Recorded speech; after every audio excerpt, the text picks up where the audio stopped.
Hi everybody, this is Tara Final Control. I hope everybody's well this morning. It's a little bit overcast here at Juma Game Reserve, but it's quite a pleasant temperature this morning, so here's hoping we have a wonderful drive. Myself and Mark are heading out in about 7 minutes time. Sorry, I just had to check the clock there.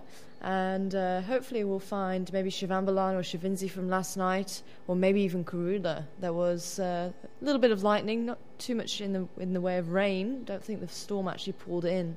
There was a lot of bark and no bite in the end. But hopefully we'll have a wonderful drive this morning in about 7 minutes time. So myself and Mark will be heading out. Mark will be behind the wheel, I'll be behind the camera, and we have Nikki in the directing chair this morning, so please be gentle. She is going to be directing for us, and Yaku will probably be directing this afternoon. So wherever you are in the world, please join us in about 7 minutes time.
Just ask me.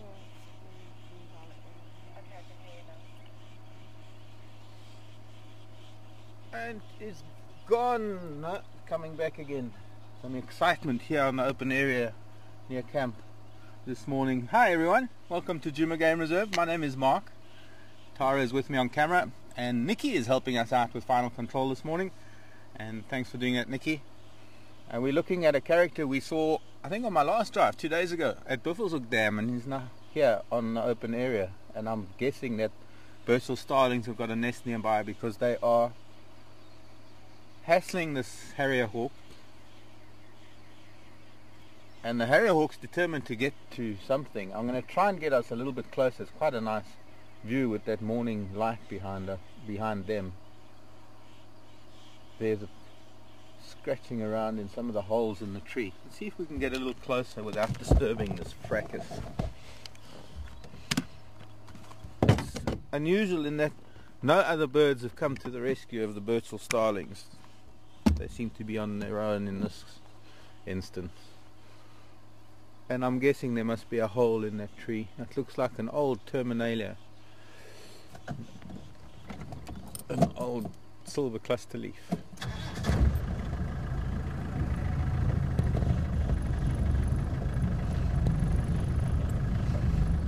Now off he goes. Sub-adult into the next tree. Well, it's come closer to us, so I know that it wasn't us that disturbed it.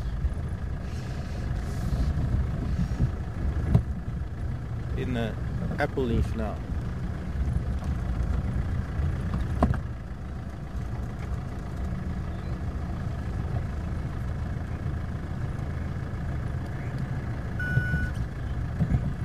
And off it goes again. It's away from that dead tree, so the starlings, although they're following it out of their territory, they're not screaming at it anymore. They're just seeing it off. So I think the screaming was mostly about it being in that dead tree where they've no doubt got a nest. Quite a unique bird, that, the way they hunt. Quite unique in many ways too. Oh look, 3 babies, 3 moms. And they're looking down towards Gari Dam, where I can hear guinea fowl. They're hearing guinea fowl alarming.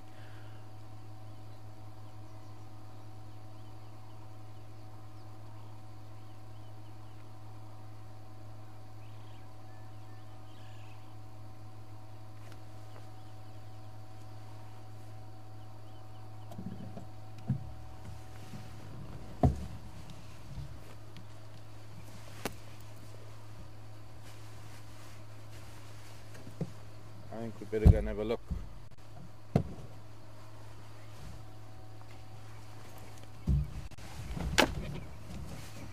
And we're now walking away. Not too concerned, but there was something that they were concentrating on.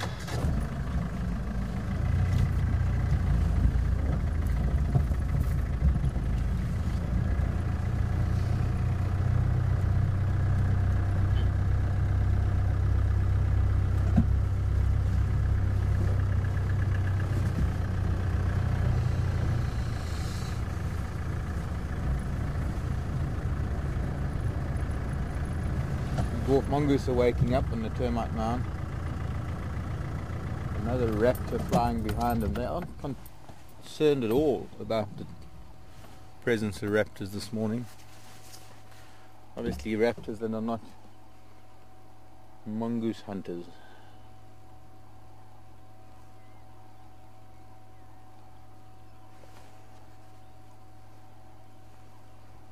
I don't know who that other raptor was. It flew out of one of these marula trees. Very slow wing beats, like a kite or something.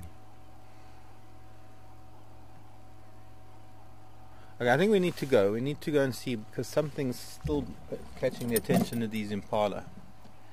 And I don't want to delay it too long.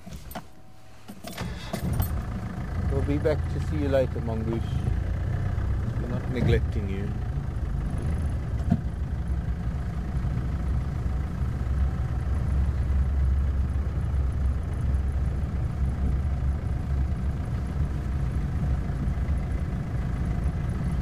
We had a fantastic light show last night coming in from the south. The whole of the southern sky was one broad band of flashing lights.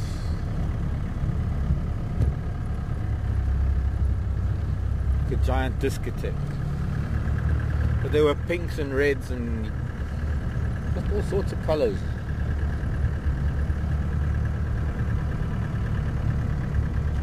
Flashes of white. But it would seem that all of that light show was where all the rain was. So it must have rained itself out before it even came up here. Maybe a few drops fell, 1 or 2 drops.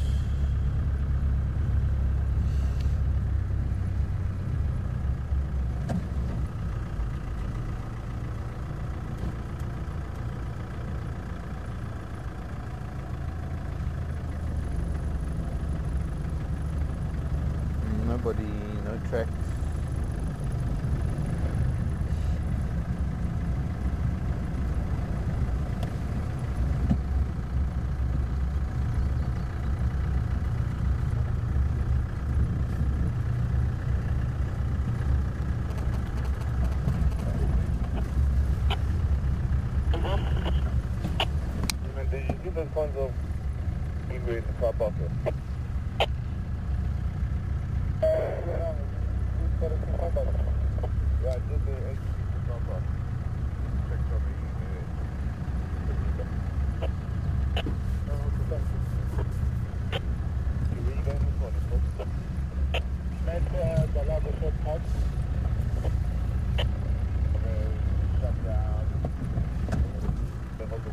Whose tracks are those? And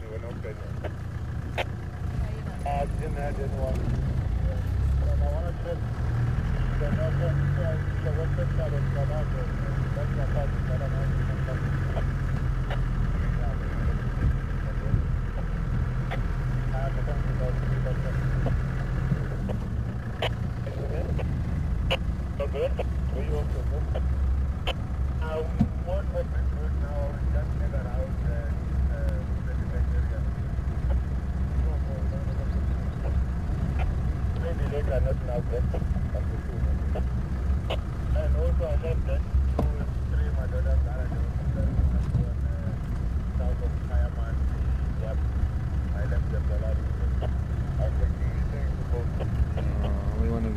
they maybe came south. Listening to the morning chatter. The guys heading out for drive. All of the rest of the herd of Impala here, it could have been that those 3 females which just up on our left on the ridge, could be they were looking at the rest of the herd, because the rest of the herd that are here, and they're all spread out, they're all quite relaxed, and none of them showing any signs of concern.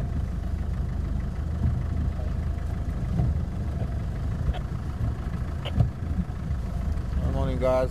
I'm going Gary Dam up onto Gary Katlan.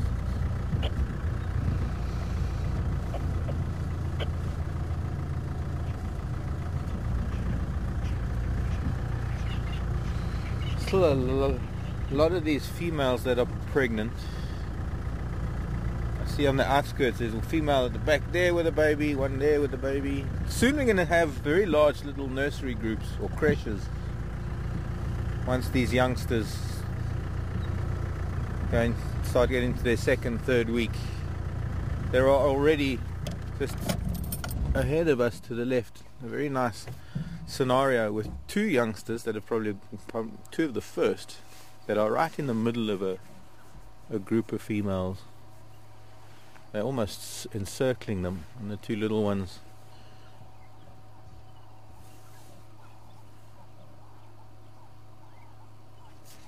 getting to know each other.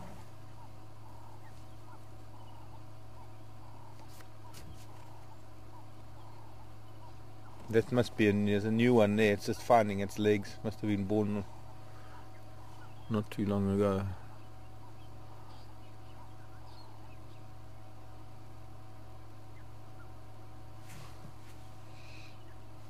Gone behind bushes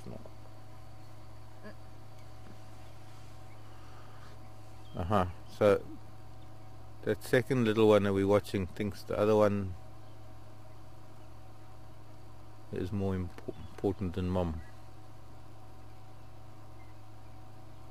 Following it. Things like that can happen with a youngster that isn't imprinted on his mother yet. When she comes back to the herd too soon and the 2 of them haven't bonded properly, the little one is likely to follow anything that moves.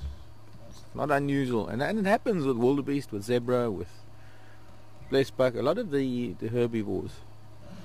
When they are born,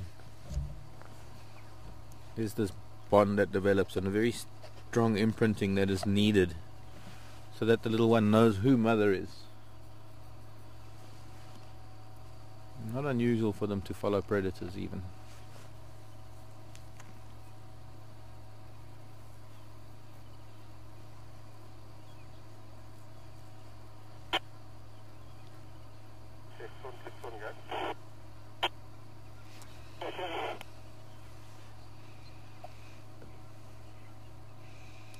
Geese are complaining at the dam.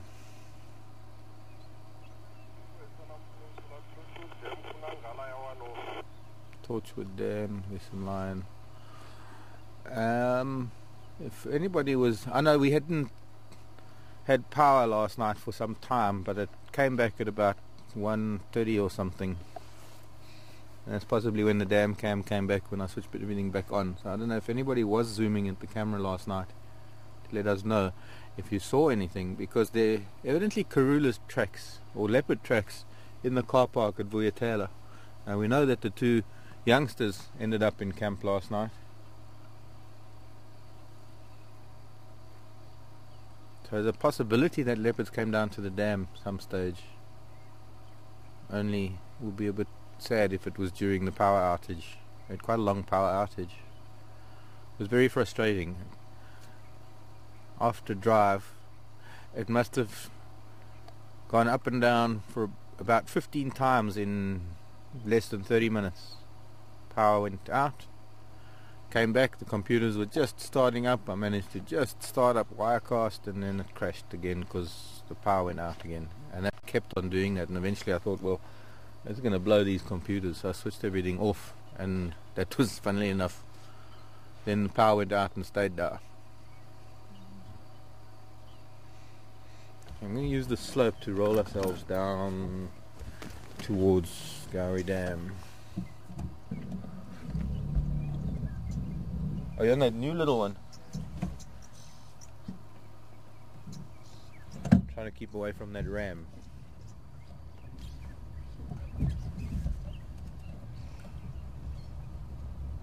Welcome to Juma on a beautiful morning. Very, very still. Yeah, I'm hearing you.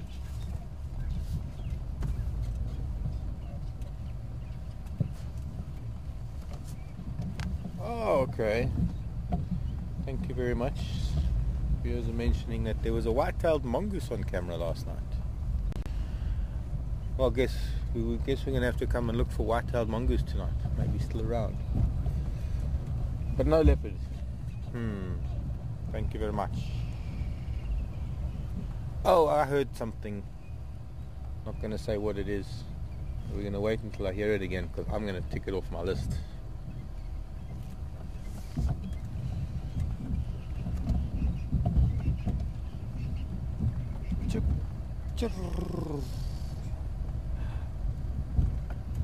Maybe get hold of Pete again today and try and work on that microphone, because that's one sound a lot of people have been waiting to hear.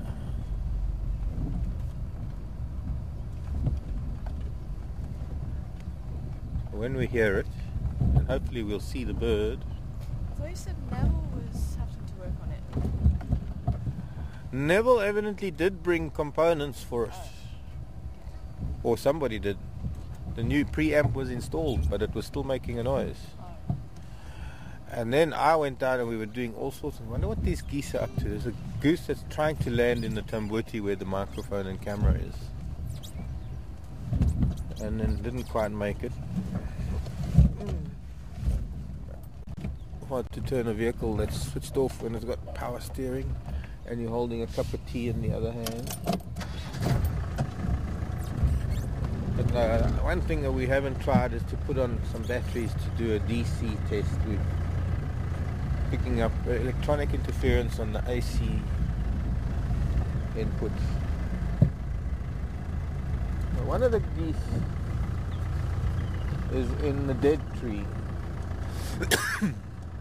The other goose was trying to land in the Tamboti, but they are disturbed by something. Ah, there he goes. Sorry, goose. It's in the old camera tree. Now flying to away.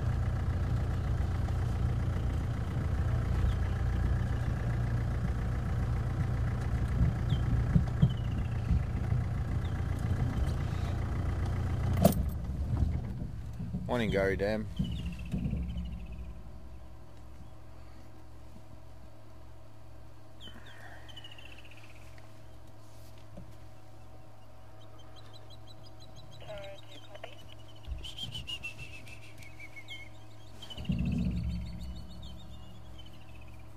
Ah, there's that bird.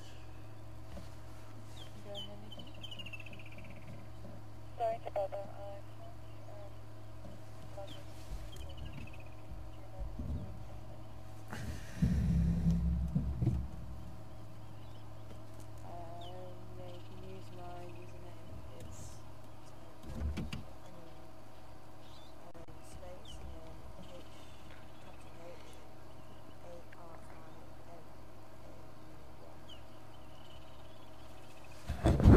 Microphone.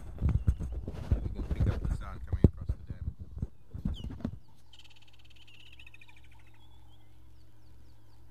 And I can see the sound's coming from one of these birds across the dam. And can you see that one there? Taurus is busy on the radio with Nikki at the moment. We'll get there shortly when Taurus is done.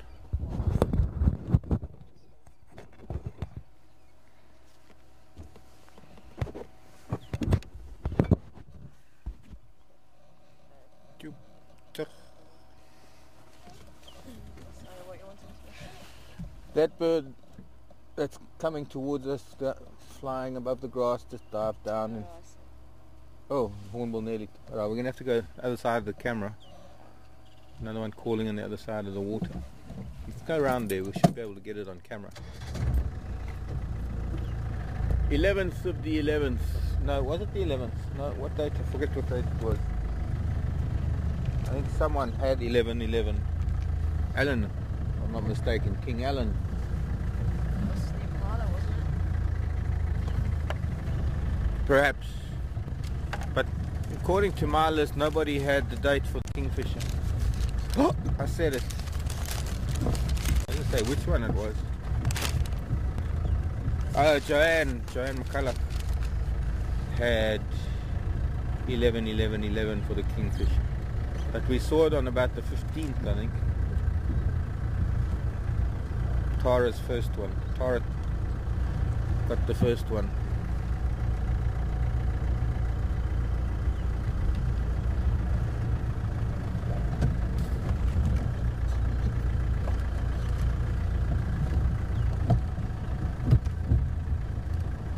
Well, it was... Oh, there it is, in that quarry. In the magic quarry, but it's going to be hidden by branches.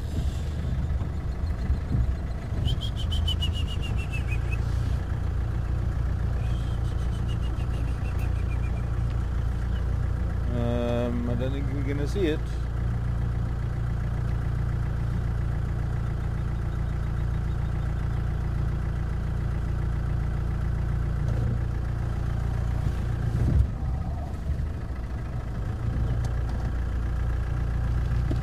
Maybe if it moves. Where is it?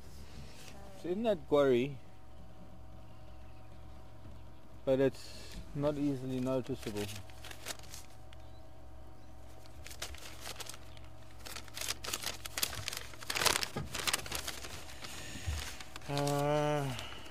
Yeah, I think it was the 15th. That's the first woodlands.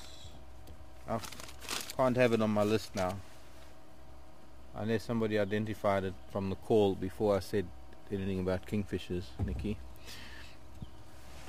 There it is. No, that's the hornbill hopping around in front of the light.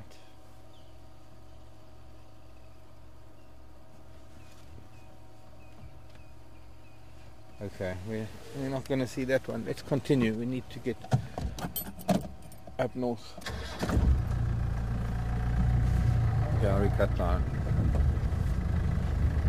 There was evidently lion west of Gallego yesterday. 3 males, probably Matimbas, who were one of the dams on Buffleshoek. I don't know if you've noticed, but almost every time they call in lion up on Buffleshoek, they're near a dam. And studies have been done that lion prides that incorporate water in their territories, not home ranges, in their territories, especially lion that live along rivers, are far more successful as a pride and as in terms of their breeding rate and survival rate, far more successful than lions who merely have water within their overlapping home ranges. That stands to reason, really, because water attracts the animals. There's a greater selection of prey around water. And lion also have this uncanny ability to find a place to hide. And when animals are drinking, it's perhaps when they are the most vulnerable.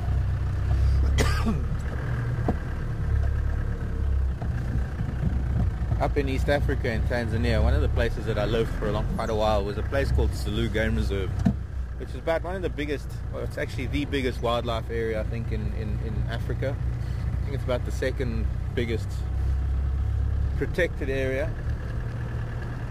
in terms of national park game reserve. I'm sure there are larger unprotected areas.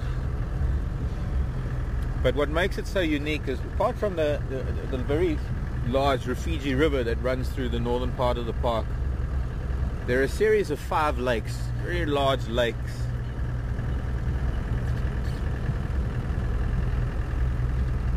And those lakes are home to several prides of lion, and there are times of the year when there's almost like a daily migration, hundreds and hundreds of animals that come down to the lake, and the lions lie along the edges of the lakes in the overhanging palm leaves of the very young doom palms, because they make these beautiful sort of umbrella shields, and the lion lie in these shady groves of palm trees, and they just pick off animals at will.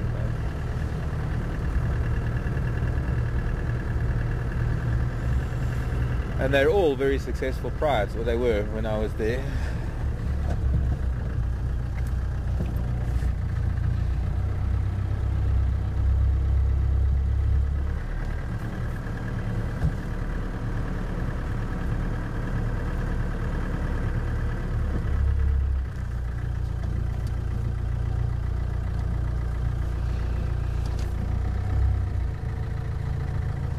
Termite mound that we have here, and we have seen it a few times, but it shows you a perfect termite mound with termites that are a very healthy colony, not a single hole. There will be small chimneys that they'll open up around the base of the mound, and maybe on the pinnacle when they're releasing their reproductives. But that's a perfect example of a very healthy termite colony.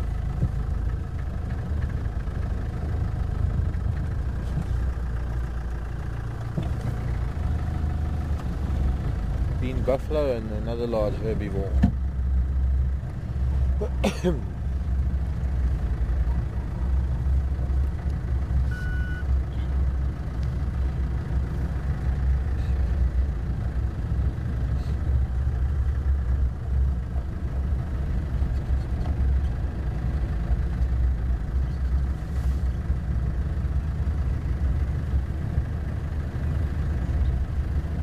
Morning, Jackleberry.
And who was that from?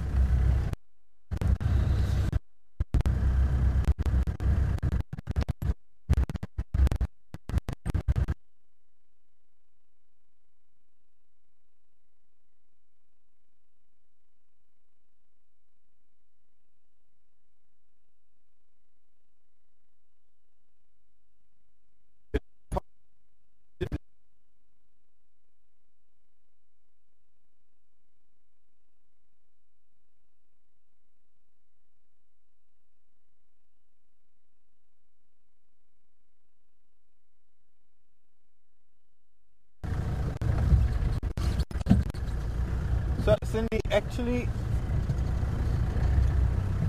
they are totally unaware of predators when they're born.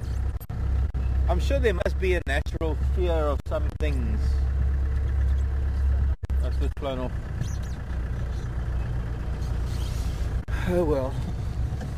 Makes me so sad.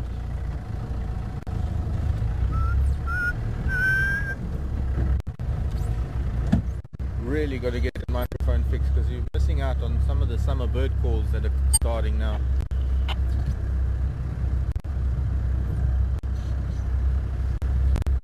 So, Cindy.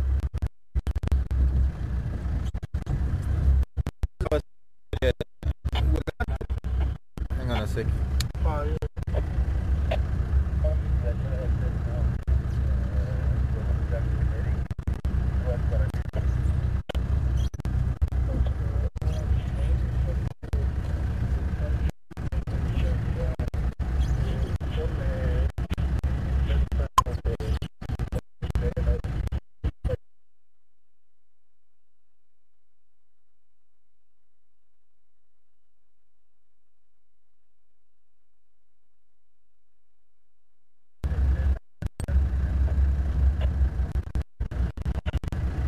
Henry is there.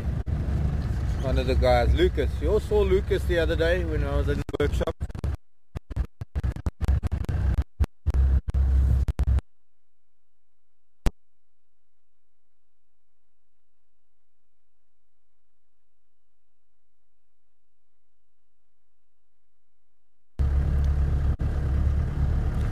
We'll go around to Mvubu Road and come back again towards the lodge and see if we can head that way. Question. There's always the possibility that if they don't have this bonding moment, this period of time between the time that the youngster is born and they return back to the herd, that a youngster would walk up to even a predator, and that's not unheard of. Now when in about, well, it's unfortunately going to be a week's time. I'm not going to be able to do it in 2 weeks' time. But on the waterhole camera, you'll be able to see it. I have no doubt that in the next few weeks, we're going to see the Impala herds break out in a spontaneous bout of running. And it's not exactly running, it's kind of a pronking. And they throw their white tails over their backs. And they do basically a predator drill. Here's a nice little bird to get if we can. Both of them in the tree there. No, we're not going to because they both flew away now. Oh, then that buffalo thorn. Let me go forward.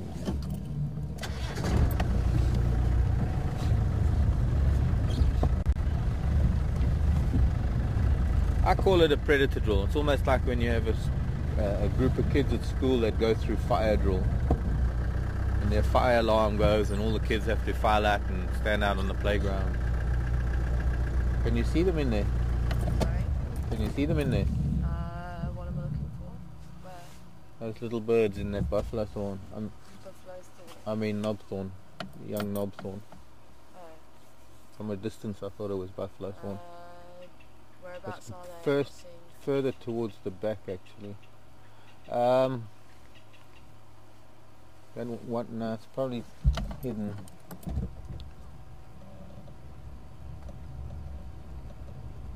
Never mind, we'll find more.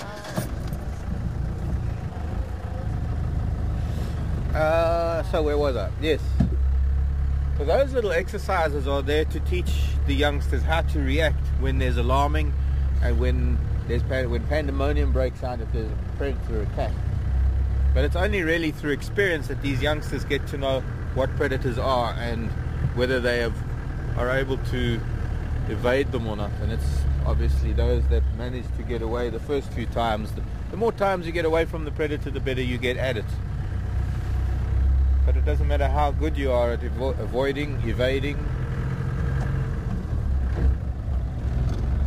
There'll always be a day that a predator will get you. I think it's kind of the law of averages here, that as an impala you don't really die of old age.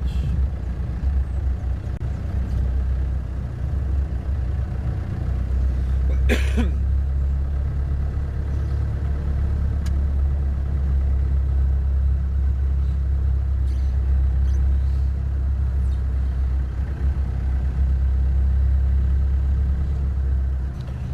had a dream, but my dream must have been about another day, because my dream was that there were other kinds of cats that came out onto this road. Of course, we're only doing a small portion of this road.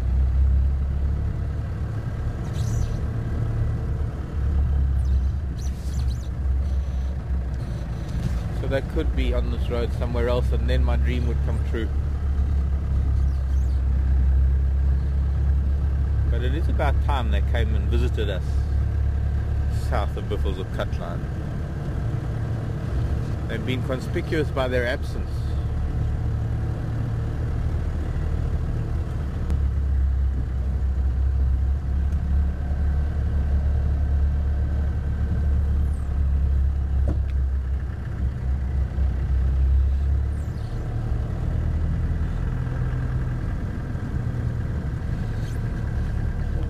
It's an interesting little plant here, and I think it's something called Pterolobium.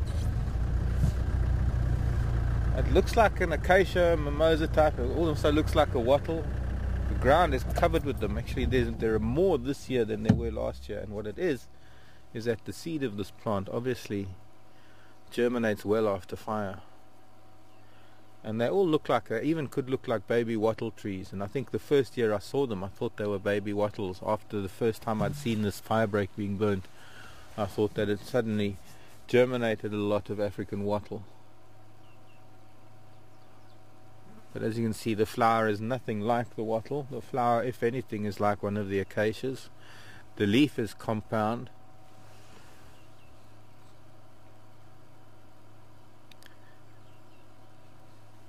So it does belong to the Leguminosae.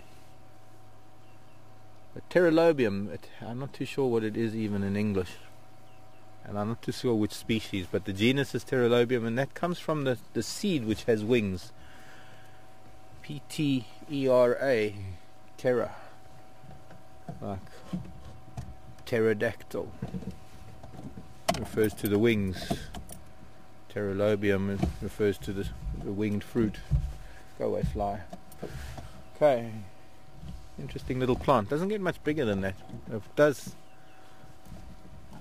cover ground like this.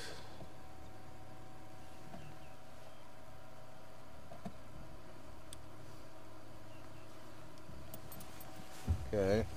And just while we're here, I'm just going to move quickly, because I've got a flower to show you, and then I'm going to give you a little lesson on leaves.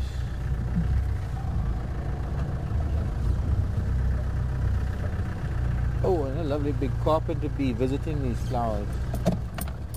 Some of you might see it as a bumblebee. If it comes around to one of these flowers on this side of the tree,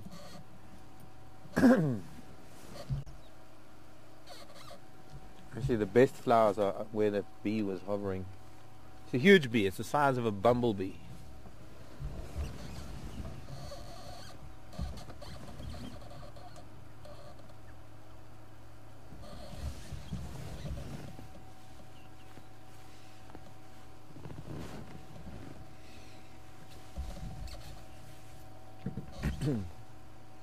Are you on any of the flowers? The beautiful. Now, who was it? I think it was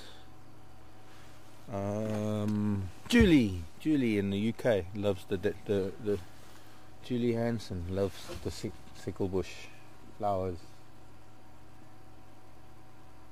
Dicrostachys. Yeah, so move forward a little bit. I'm going to answer the question. Evidently a question in chat. Let me go forward with another lead.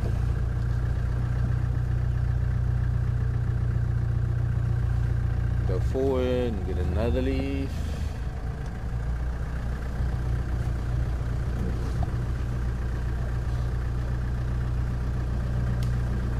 Go with flies.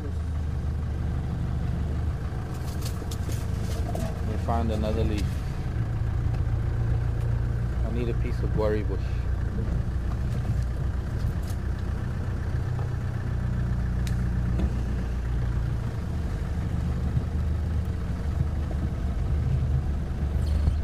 And then I want to get one more leaf.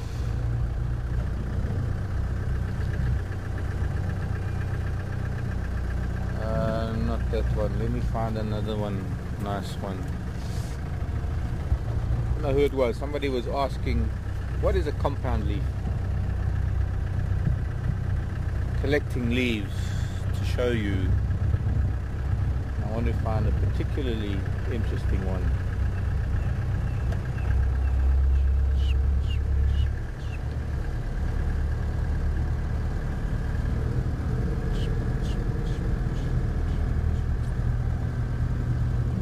Wait until I find another one. Not that, not that. I want an apple leaf. But we'd have to find a young apple leaf because normally their leaves are just way too high to reach.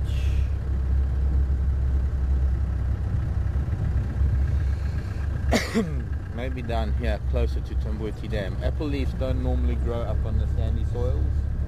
Apple leaf normally has to have its feet in water. Its roots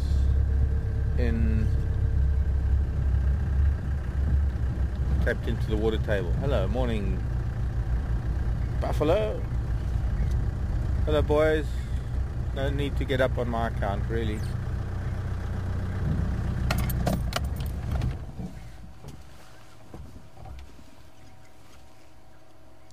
The air is filled with the sounds of cuckoos this time of the year.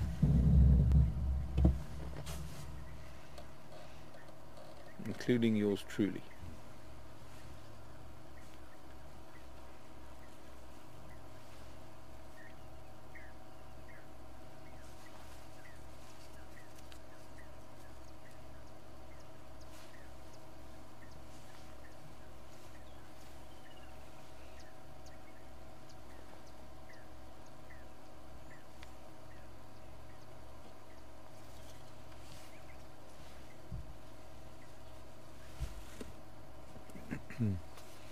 Henry, come in.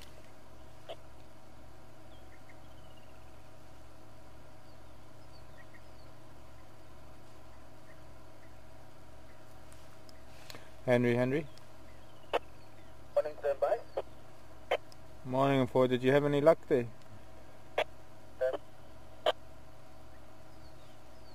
Not yet. A couple of dugger boys on Buffleshoek Dam near Torchwood Dam.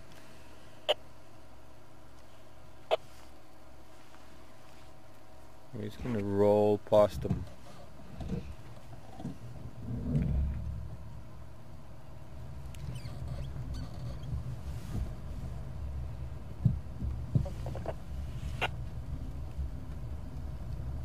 Bye boys, see you later. Morning Tex.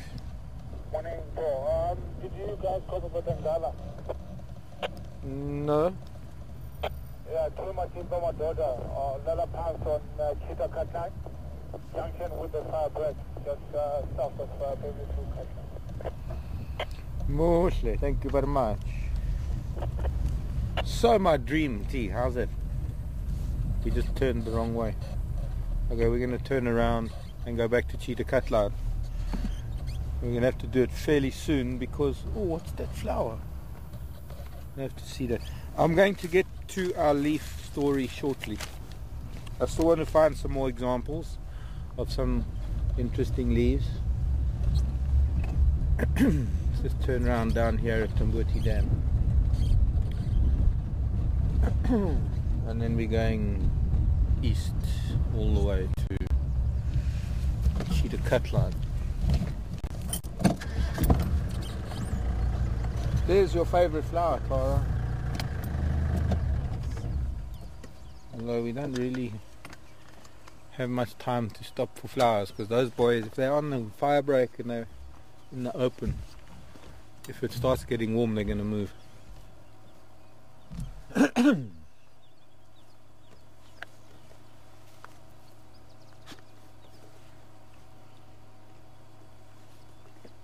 Camelina modesta.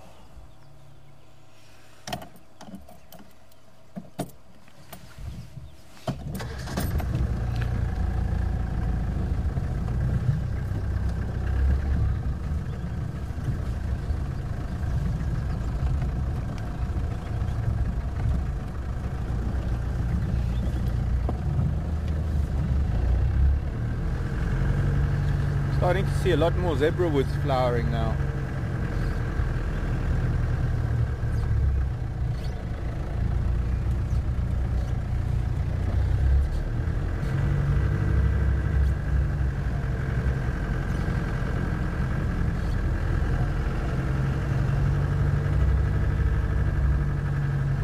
Yeah, that one. What is that?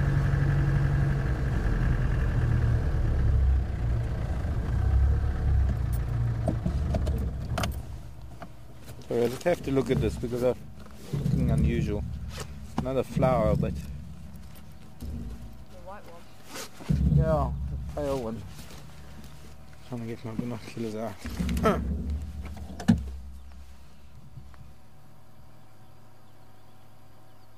That's a pavetta, a bride's bush. P-A-V-E-T-T-A, pavetta. I actually saw one the other day, but we weren't on camera, and I've been trying to find another one. That one I saw at Buffleshoek Dam. You know, when we went past it again, it wasn't flowering anymore. Oh look, there's one of our clan.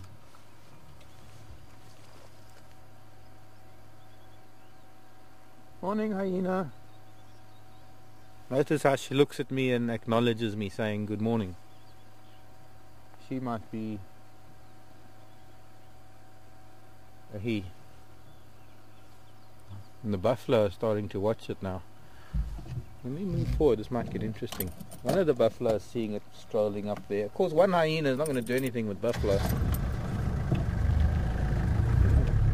Did you get quite close to that flower? But I will find another pavetta for you. Oh, she's lying down now.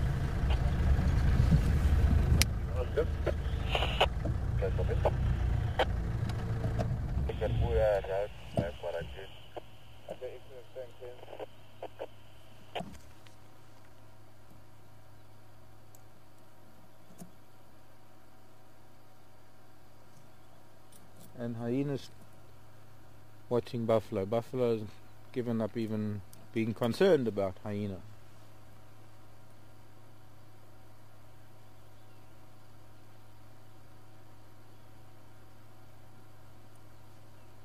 Well in the north. Any updates on Western Gary? My name is Ryan. With the firebread, and also one Matimba with blood quarantine. What's the line of Blister for those? Okay. Yeah, for now it's opened up.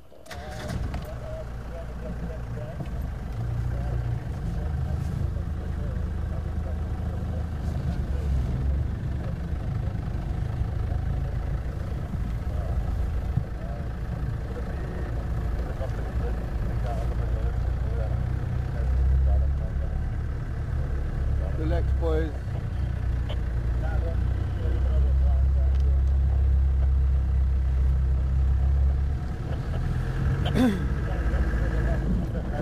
Oh, blood. Drag mark.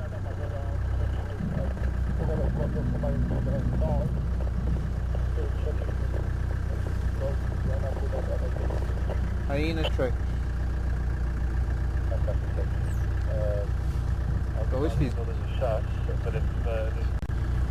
Funny how when you need to talk on the radio, there's a kill in the tree. That's why there's blood and drag marks. And that's why there's a hyena hanging around. The stations have got one Misi with these Nyari on Buffleshoek Dam east of Torchwood Dam, also Bamba and Mukani. Huh?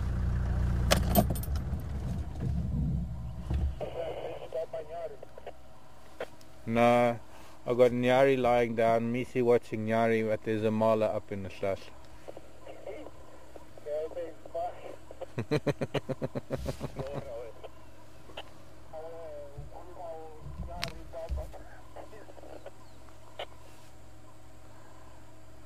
No, I said there's Nyari and Misi and the Bamba in a tree.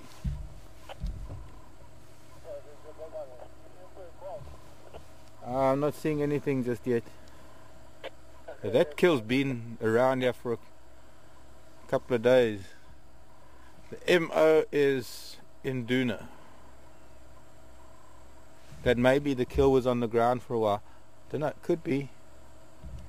Problem is that there's kind of fresh blood in the road up ahead of me.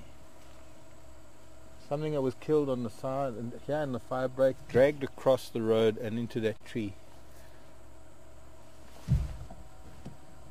Just gonna have a look quickly. The buffalo don't mind.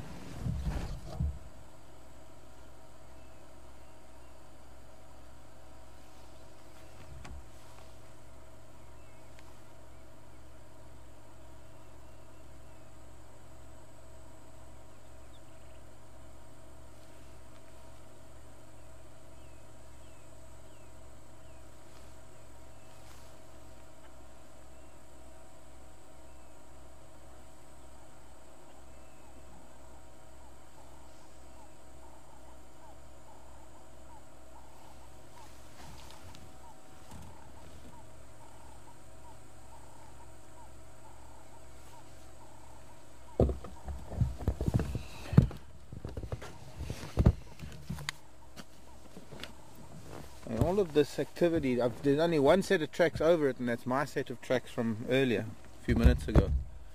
But I'm looking at the kill, and there's a lot of the kill being eaten.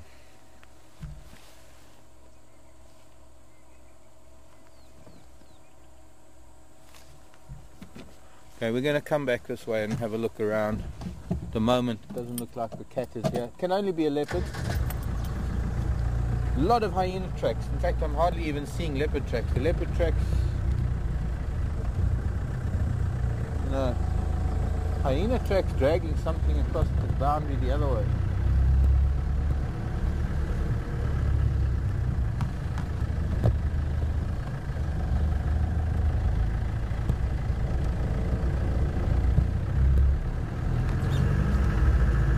Ryan, come in.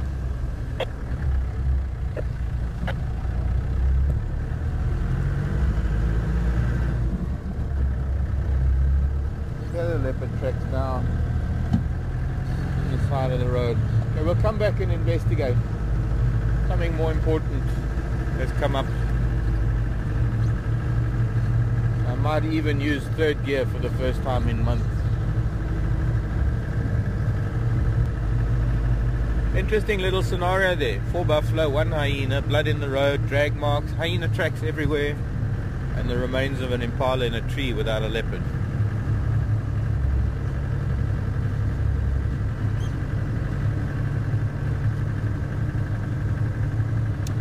Interesting. See how interesting things can be.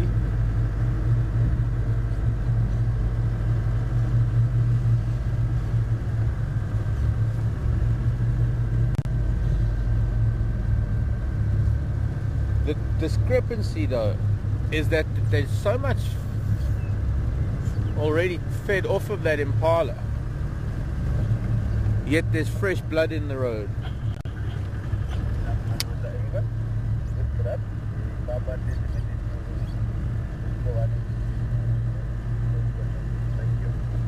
So, only Shivambalana that's been found.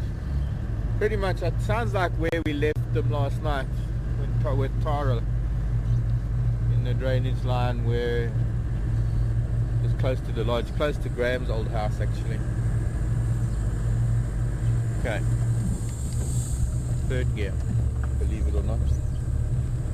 All of 25 kilometers an hour. Won't be much faster than this, but we do have a long drive to the eastern boundary, and I'm hoping we will be rewarded.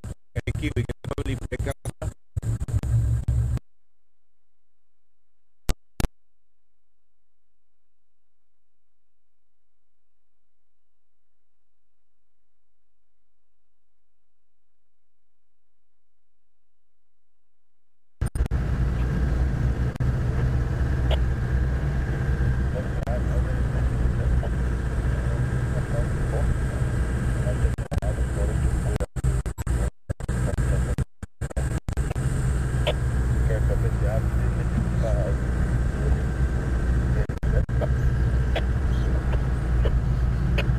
Ryan, come in. Stand by. How's it? Yeah, I am on my way. I'm on Buffleshoek Dam. Copy. Make your way off.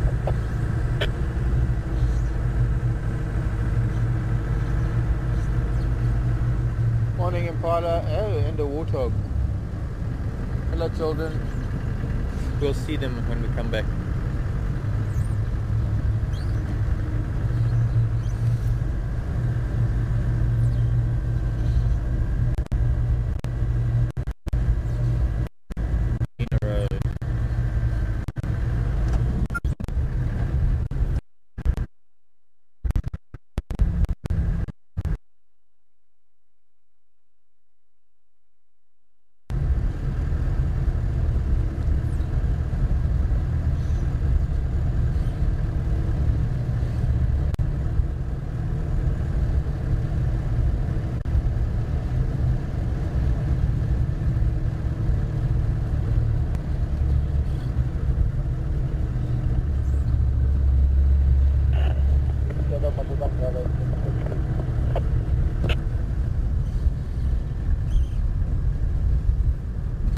I'm worried they're going to go into Torchwood any minute.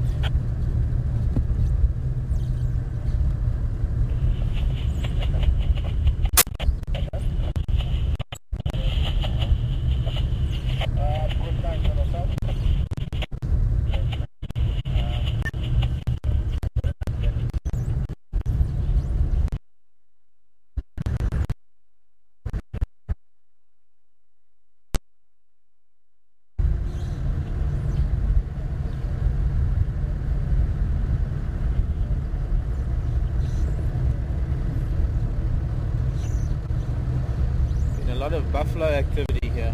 I wonder if that's why these boys are around. Backwards and forwards. Looks like a herd. Must be a herd of buffalo at Buffleshoek Dam.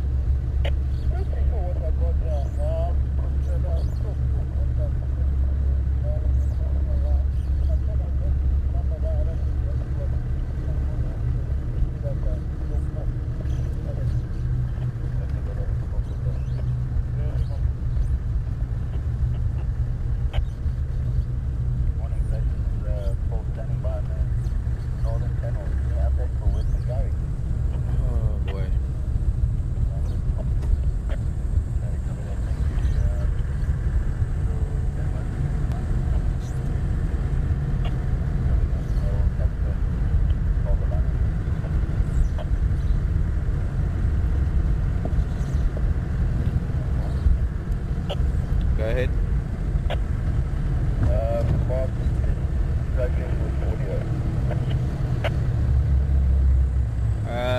In what way struggling with audio?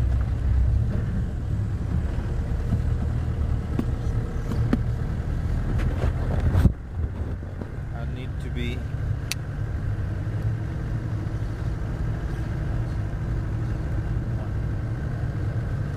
Nikki, come in.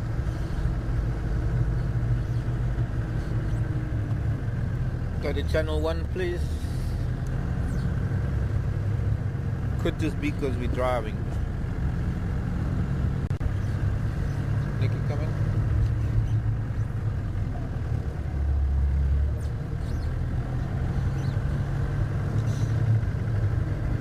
Not now, not when we're so close.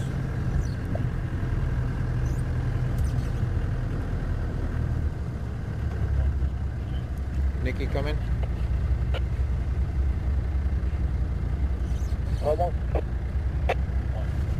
Nikki, come in.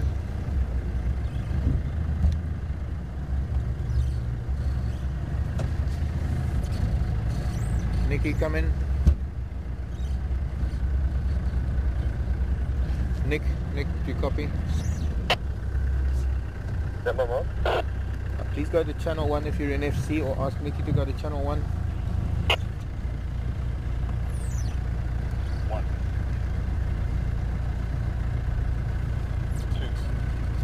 Ryan, I'll be with you shortly.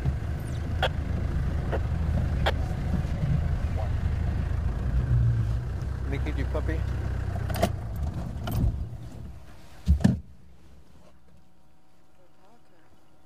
Hmm? No, said Nick just said struggling with sound, but I need more specifics. And I don't know if they're copying me there, and I'm not getting anything on the radio. And I don't even know if we've got a live picture. Nikki, come in.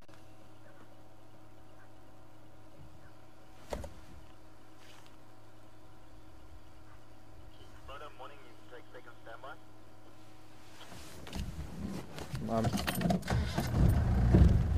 Unbelievable.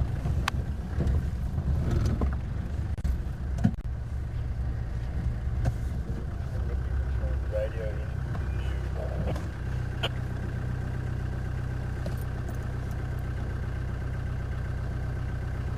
What's wrong with that radio? Seacon radio U is not transmitting. Okay, copied. Probably because that microphone wire is pulling out.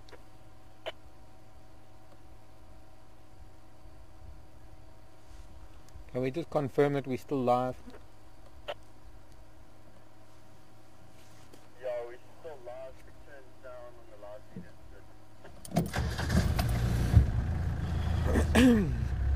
So, obviously you're not going to be able to get any more questions because now all of a sudden Nikki can't speak to me. Oh, that blackbird was... That's an interesting one. Just before we get to these...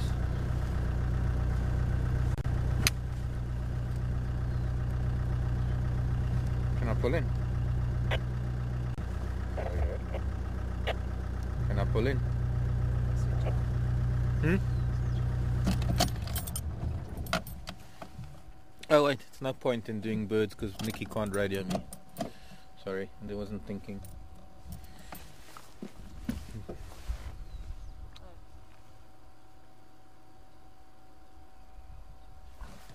Okay, and obviously we can't radio in. How convenient, because now we've got 2 animals that I would like for my checklist. I'm just going to tick them off anyway. I don't know if Sil in Canada is watching.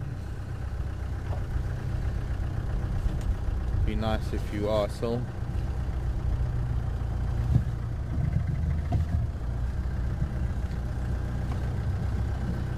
Okay. He's not happy. We can't go onto the road. We're going to have to... also, it's kind of difficult because Ryan and the way Ryan is parked, being able to see them without getting his vehicle in the shot. So at the moment that's all we can do, unfortunately. As I got a little bit closer to try and squeeze past the tree here. Yeah, copy. Try, if you're on one of your radios, Nikki, try your channel 1.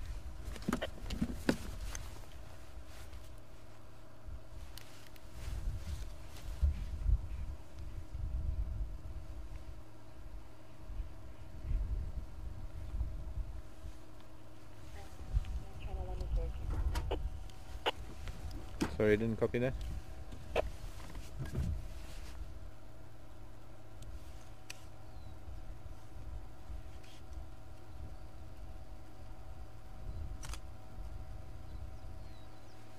No, can't have anything to do. Try channel 4. Go to channel 4.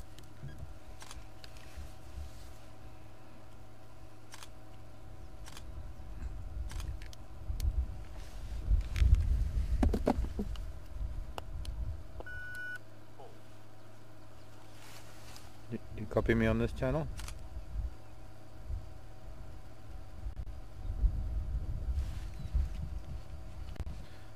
Channel 4 on our radio.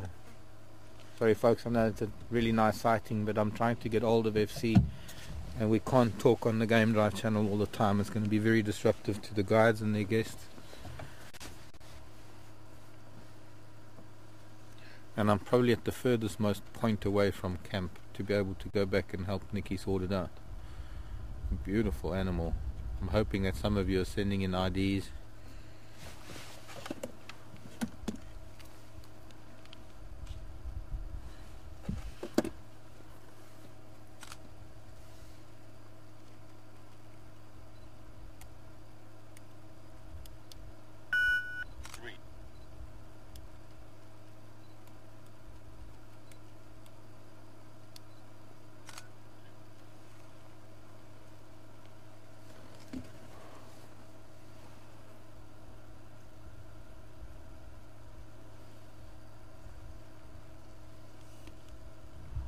Nikki, if you can hear me, can you try our radio, the one that's next to you? Try that on channel 4, please.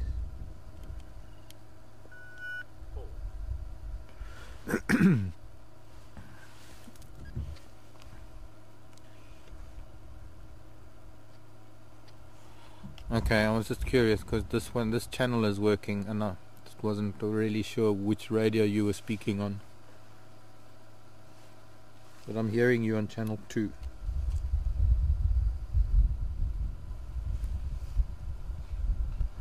And Induna's just climbed that tree on that Impala kill.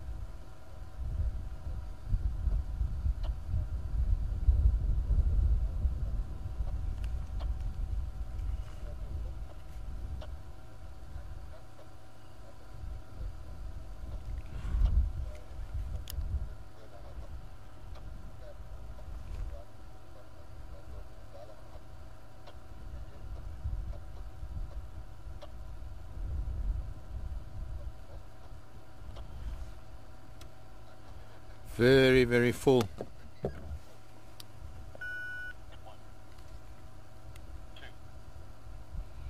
And doing what I was afraid they might do.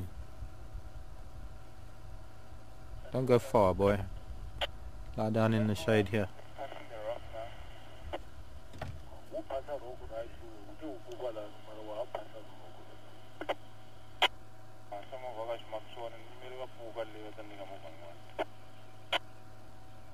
Beautiful. I should be taking photographs. People would miss out. Pardon? Then people would miss out. Hello boys. Long time no see. Looks like my dreams were right last night.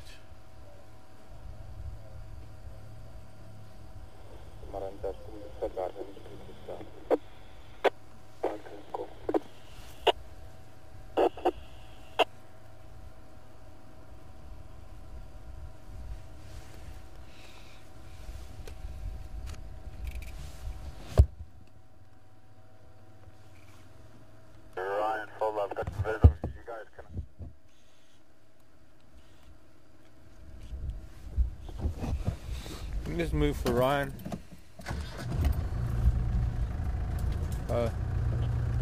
You coming past?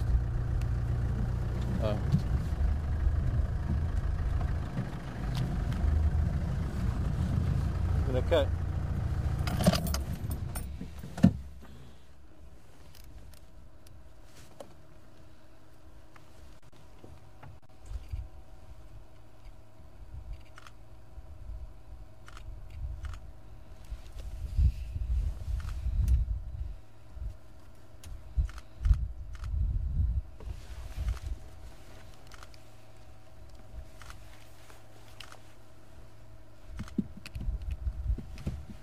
Trying to get a morning glories behind his head, sort of as though it's a little crown.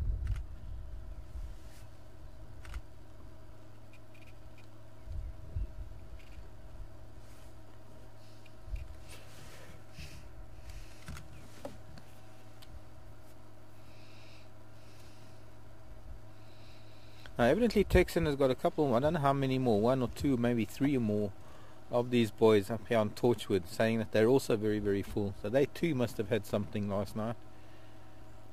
And I'm not sure if you heard me earlier, but Induna, now that we're here, Induna has climbed that tree again. So he must have been watching me when I was out of the car looking at the blood in the road. He must have been watching me. He couldn't have been too far away from us. And he's subsequently climbed it back up into that tree. It's funny how when I looked at that Impala, it sort of had Induna written all over it.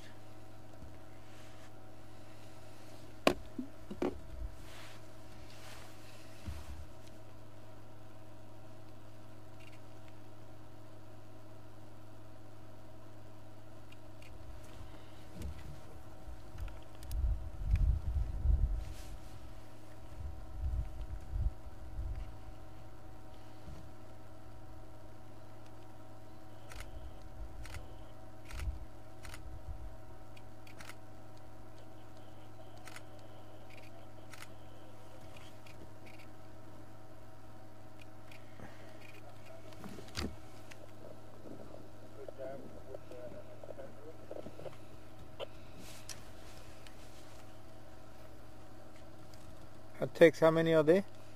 Just only one. Last night there were 2 of them. Copy time. Torchwood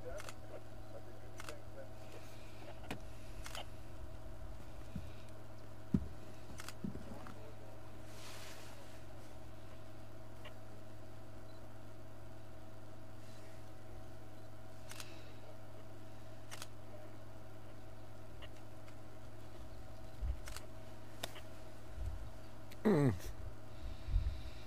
That is hard work being a big cat. I can hear you. What channel am I on? Great, thanks Nikki. Good, radio's back up again, perfect. It's almost like being lost in a wilderness when we don't have radio contact with FC. It's disconcerting. Covered in flies, these boys.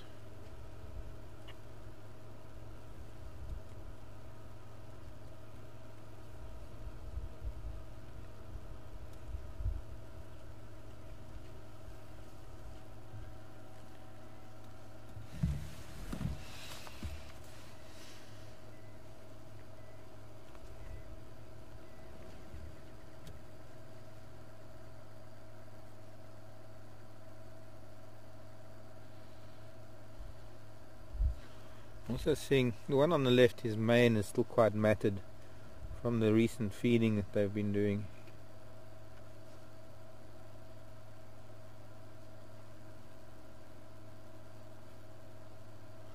One on the right. I say one on the left. One on the right must have walked through a spider web, social spider web, because he's got silk on his face.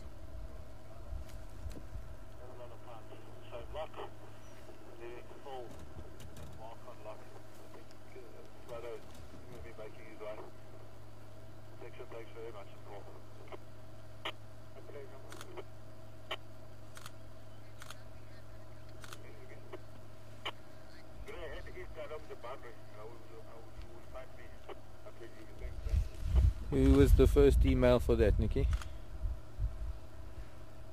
A couple of IDs coming in with the Matimbas.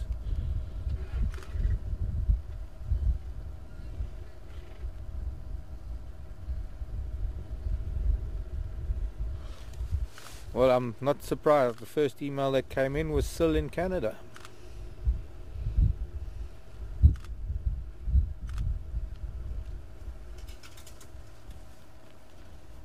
I'm glad you're watching, Sil. Wolfenhawk.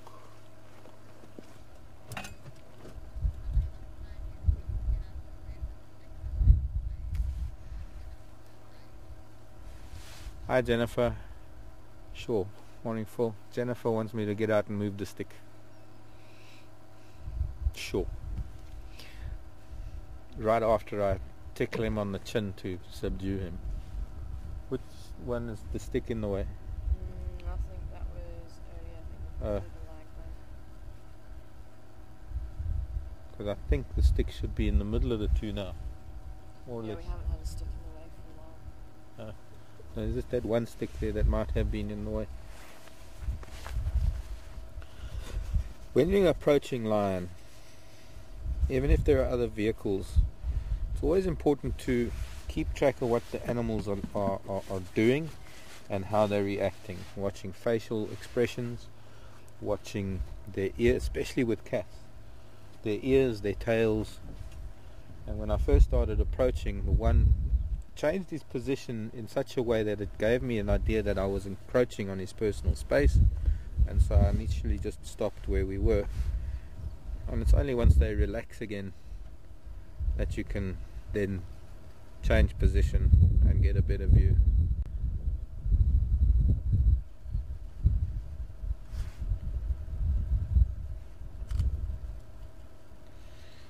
But hopefully this is how these boys are going to be for most of the day.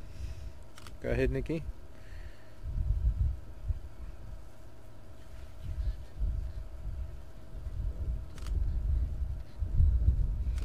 Hi, Lynn.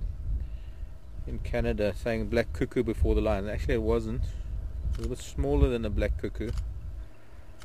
Gee Lynn, I didn't think I was going to say you were wrong. But it was a quick sighting though. It's the same size as a fork-tailed drongo. A cuckoo is probably about twice that size. I thought it might still be around. It might be. We might have a look for it in a bit. And not an easy bird to differentiate from a couple of other birds.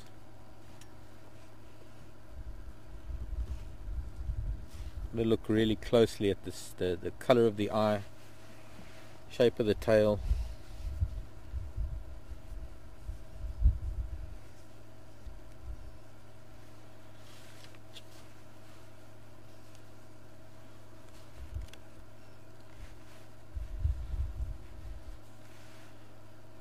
Well, I know a lot of people are happy that we're seeing two of these Matimbas, but I think there's one person that is over the moon right now.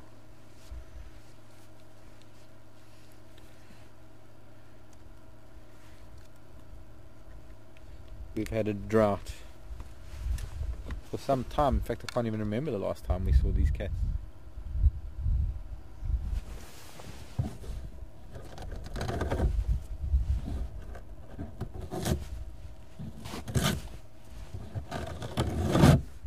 Making a noise. Sorry, boys. Sorry.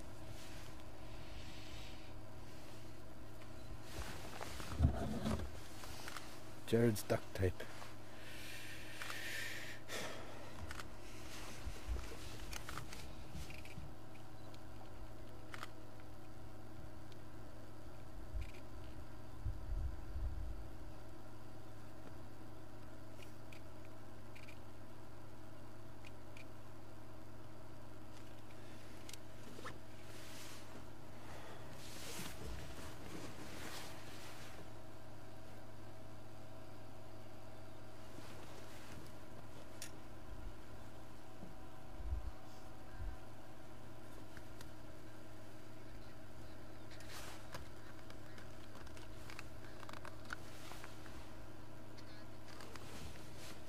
Parrot play.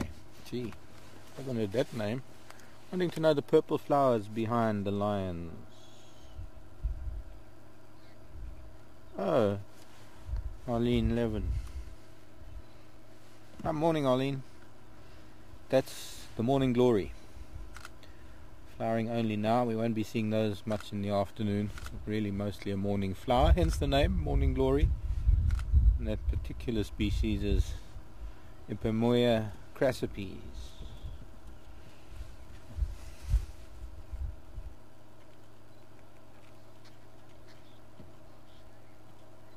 Florida.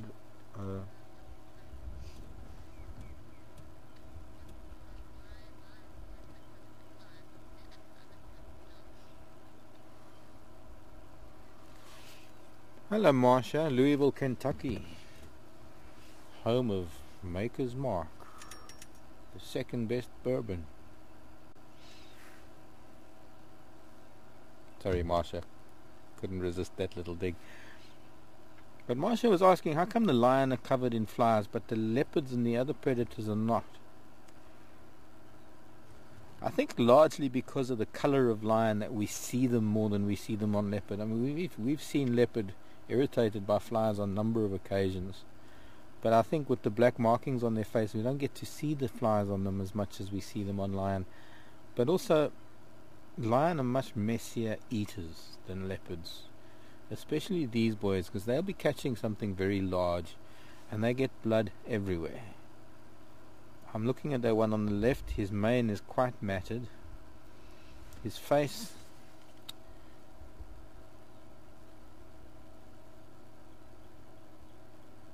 and there's sort of a rouge tinge to it, which gives some indication of having fed recently and being blood on his face.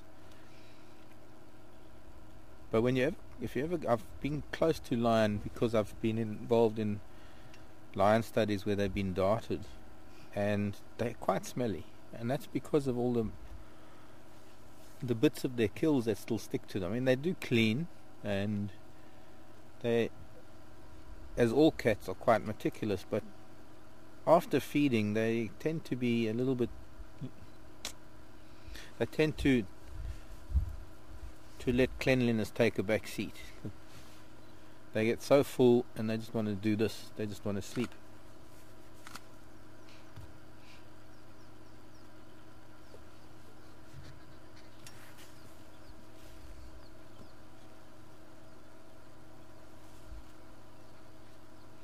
Morning, Thomas. Interesting question, how far away from the kill would they go and rest? And it largely depends on where the kill is. I mean, if we're talking about the Matimbas, for example, big male lions like this don't really have much of a problem with other animals coming to steal their kills, unless it's a larger coalition of lion, a different coalition of lion that are likely to chase them off. But the chances of that happening are fairly remote. And being very large cats and being in a coalition themselves, they don't have to worry about things. So if they're on a very large kill, they will sleep very close to the kill. If they still want to feed on it, they will invariably sleep quite close to it. I've seen lions sleeping in the heat of the day, in the sunshine, because there are a lot of vultures around and the kill is in the open. And as soon as they go and turn around and go and lie down in the shade, the vultures come down and they're reluctant to let. Yeah, morning. How many stations do you have there? There's 3 vehicles on lock now, but I'm on site. I'm on north of Fantastic Dam, going inside of the bar.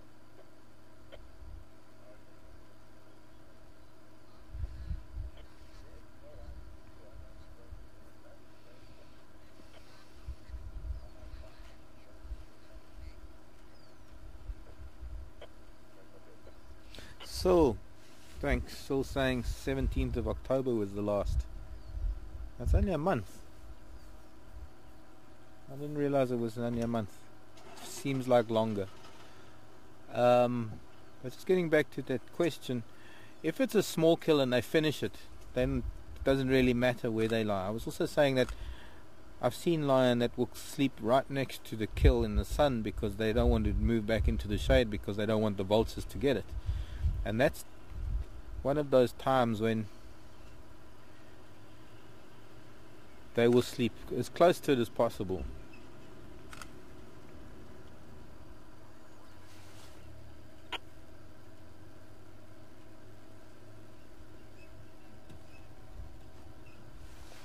As far as I know, it hasn't been established where their kill was last night. With another one of these males on Torchwood, also very, very full. Kill could be anywhere, but it also could have been something that they've finished. 3 full lion. I'm talking about something like a kudu or zebra. If it was anything bigger like a buffalo, they would probably still be there. But they're not likely to be going back to a kill if they are here. That one's up on Torchwood, and there isn't a kill within visible range of them. And to my knowledge, that means that they've finished whatever it is that they killed and they've left the sighting, or rather the site of the kill.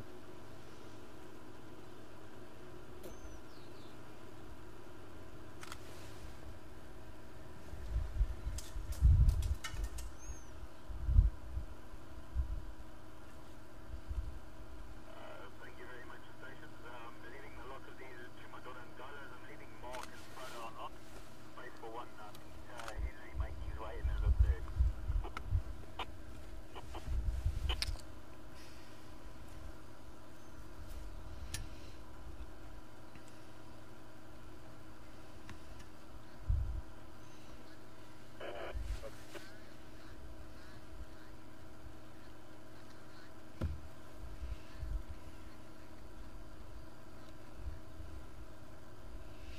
Shalom Rafi, Boker Tov,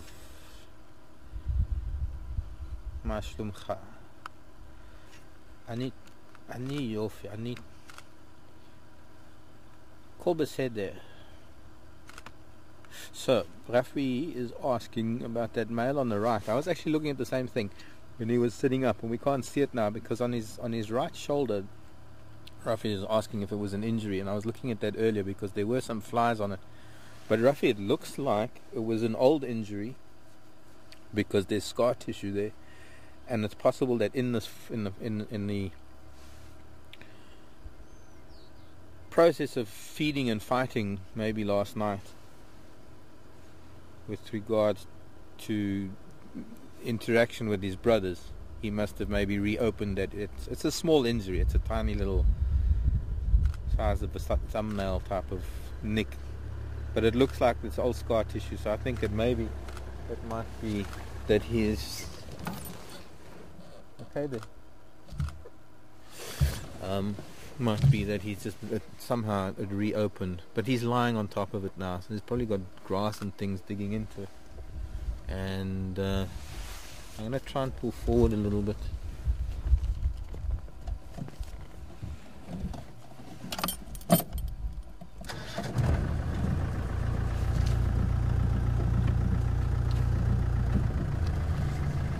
Just so that Henry's people don't. We got that stick in the middle of them now.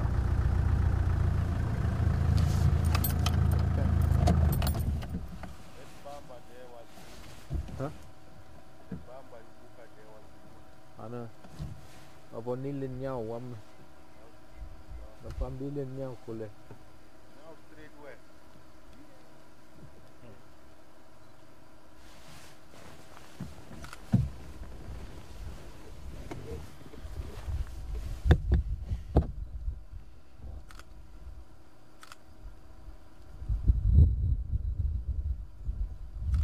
We'd have to wait for him to sit up to be able to see it again, but it's not an injury that one could worry about. You know, if you have to look at the scars on their faces, they've had worse injuries on their noses and then around their faces from smacking each other. And despite the fact that their claws carry a lot of bacteria, they heal very well. A lot of it has got to do with antibacterial properties in their saliva.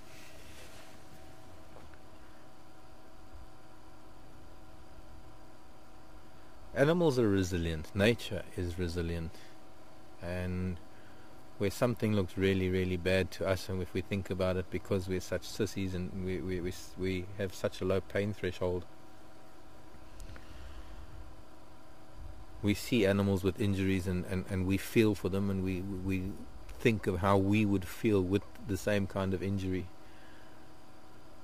But I think there's something that happens in the brains of animals. Endorphins are released. There are things that happen in the brains of animals that help them cope with life, even with what might seem to be life-threatening injuries.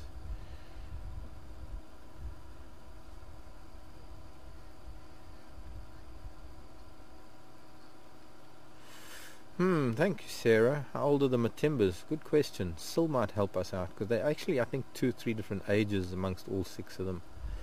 These two look to me about the same age, and if we look closer at the noses of these two boys, we can see that they're mostly black. They're a little bit mottled, and to me that tells me they're sort of 5 going 5ish.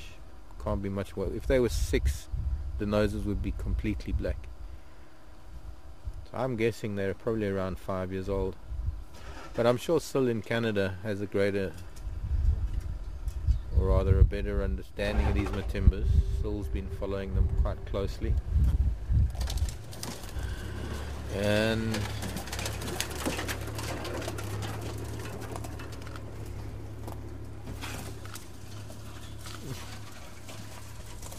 flies.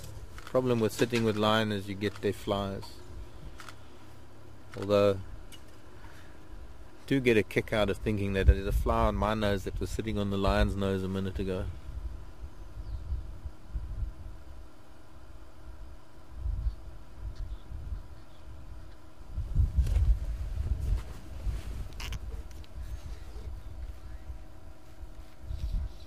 Morning, Ashley. Wanting to know if these two are related, and is that why they're together?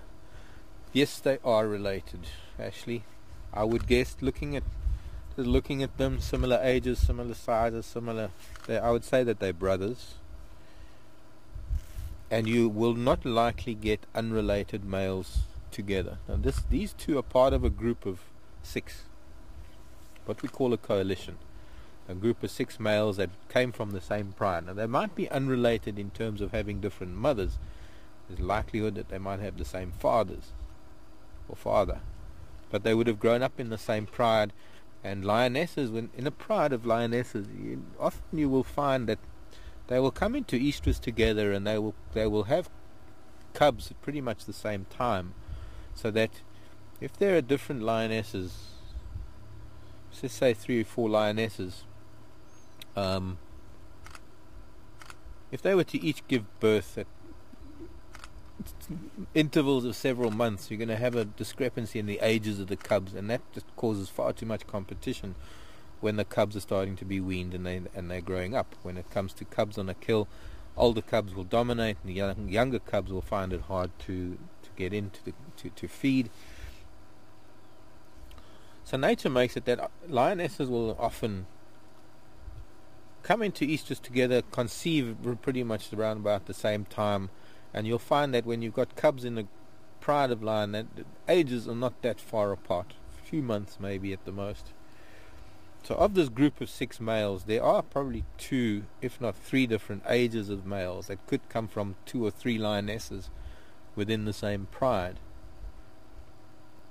But they would be related, if not as the same litter, but at least from the same pride. You will not get male lion coexisting or cohabiting or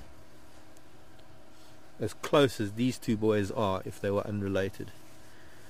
And I suppose more evidence that points towards them being brothers is the proximity, that they're lying next to each other, because they don't mind being in each other's spaces, which means that they've grown up together. Since they were little, they've shared the same kind of intimacy.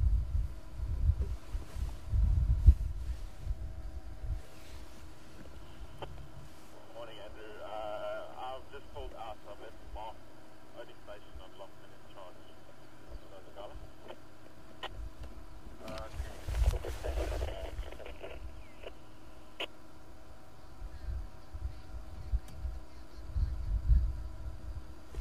Thanks. So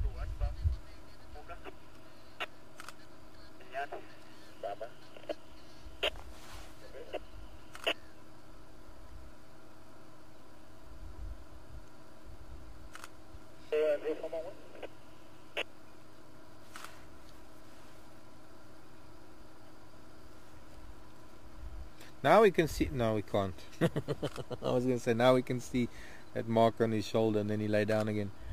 I wasn't thinking when he sat up because I was listening to 2 radios at once. Thanks, Sil. Saying on the 11th of September was the last time we saw 5 of them together, and they had that buffalo kill at Buffleshoek Dam. That was quite amazing. I remember that. That was when we saw the one with the injured eye. Don't know where he is. There's neither of these 2. And that one on the left looks fuller than the one on the right, but it might just be the way the ground is shaped. But still saying yes, around 5 years old. Thanks, Saul.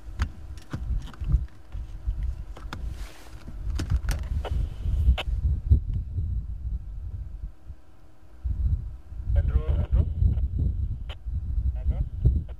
Confirm, do you still some color there or just nyama? Yeah, just a nyama, no color. Confirm, nyama. North end side of Torchwood. Hang on, Nicky. Yeah, no. Northern side. Northern side of Torchwood. Yeah, February.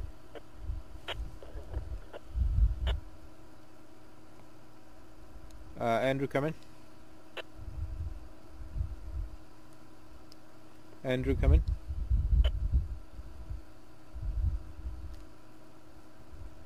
Texan, come in. Yeah, what was that bamba?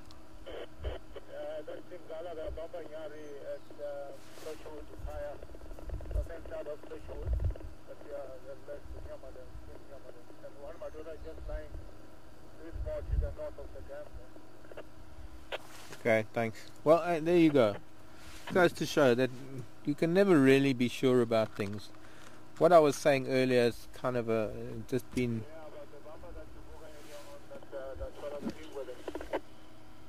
Yeah, I believe so. He must have been watching me when I was fumbling, yeah.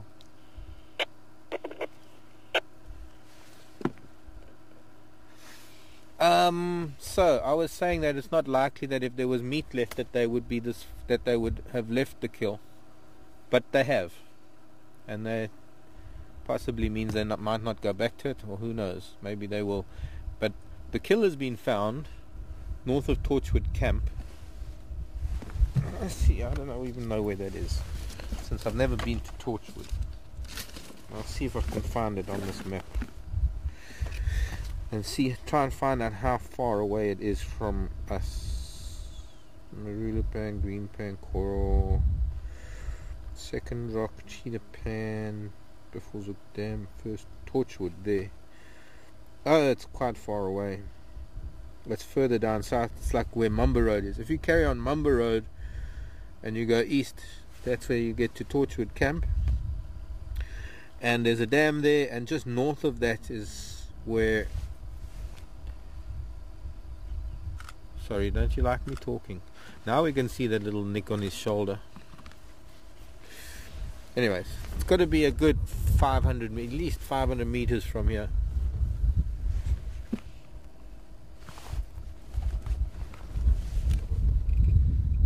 There are a lot of flies on that little wound, but it's nothing to be concerned about.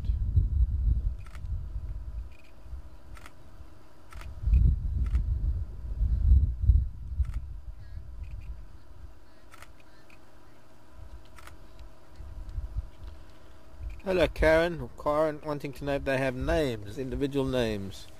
Only one of them has a name, the big male who's kind of the brute of the pack, missing the tip of his tail. His name is Induna, the same as our leopard who's missing the tip of his tail. Just another thing to point out to you, if we're looking at age, and one thing I pointed out was nose. Another thing we can look at, because he's lifting his upper lip, is to see how sharp and how neat those canines are. Sorry, Tara. Tara's clicking away, and then I talk about something and she's got it. We've got it on screen. Oh, you got it on screen.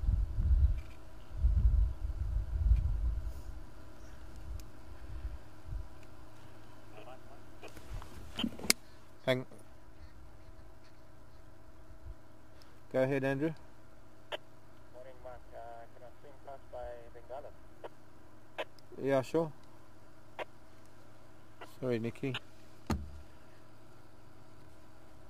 Okay, Jack Lemons.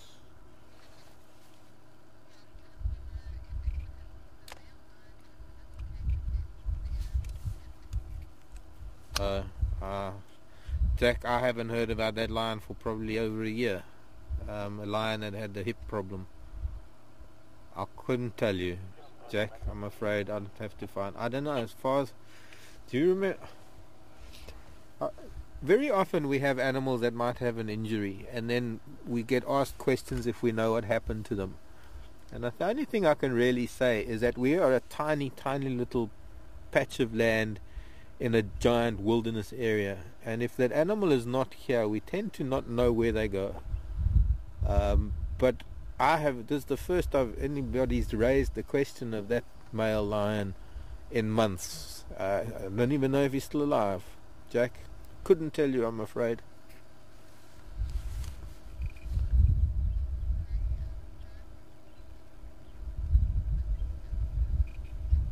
Joan asking the kill. That JB. It was a buffalo. We have a group of big male lions, and sometimes the only thing that will sustain them, or even a big pride of lion, the only thing that sustains them are big mammals like buffalo and giraffe. And these boys tend to specialize in buffalo, tend to be mostly only buffalo hunters.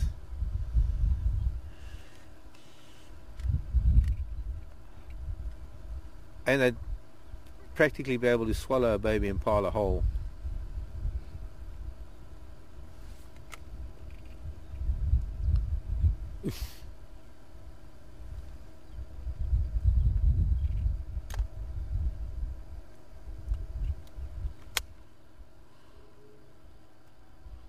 don't want flesh.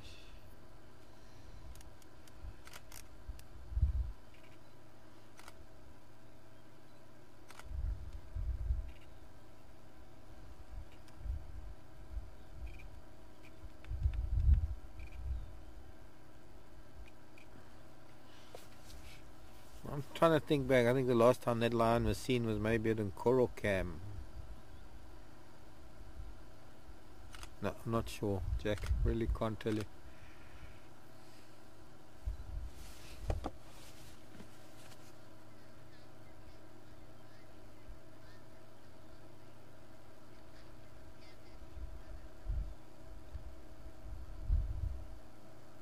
Hi, Sarah. Asking whether they would kill something if it came near them, even though they're quite full. I would be able to. I'd give you a yes and a no there. Having been with lions that are full and having had animals walk past them, in some instances they just sit up and they watch the animals go by and they don't do anything, and I've seen in other circumstances where they belly up to the sky and animals are walking around and they watch the animal with their head upside down and they don't even sit up and look at them. Also, I've seen them lying like this, where they'll open up one eye and they'll watch an animal and they won't take much notice. But having said that, I have seen lions that have finished the kill and they're sleeping like this, and the kudu or something walks by and they're up and they're on the hunt immediately. I think a lot of it has got to do with how full they are.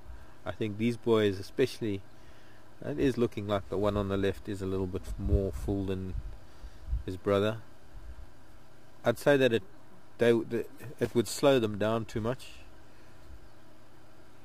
So right now I very much doubt it, unless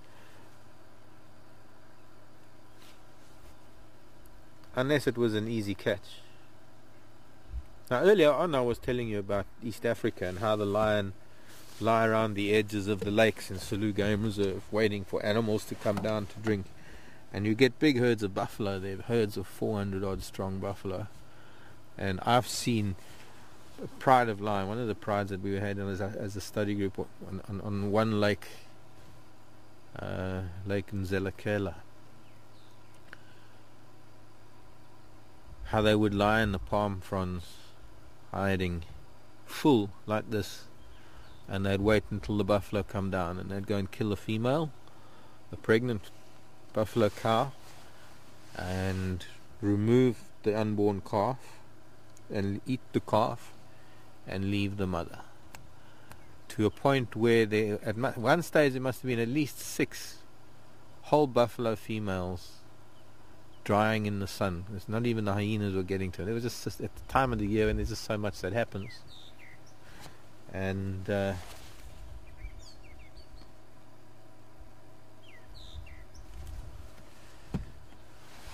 those were times when I was seeing lions just hunting with full stomachs just because they liked the taste of unborn buffalo.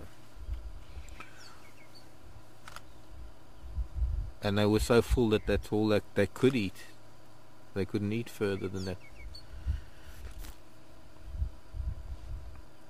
So it's not something that you can have a definite answer to.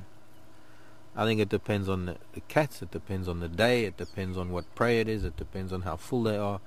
It's one of those perfect questions, or it's one of those questions that has the perfect it depends answer that I usually give when I give answers, because there's not really a set of behavior or a set of rules of how they behave when they're full regarding hunting.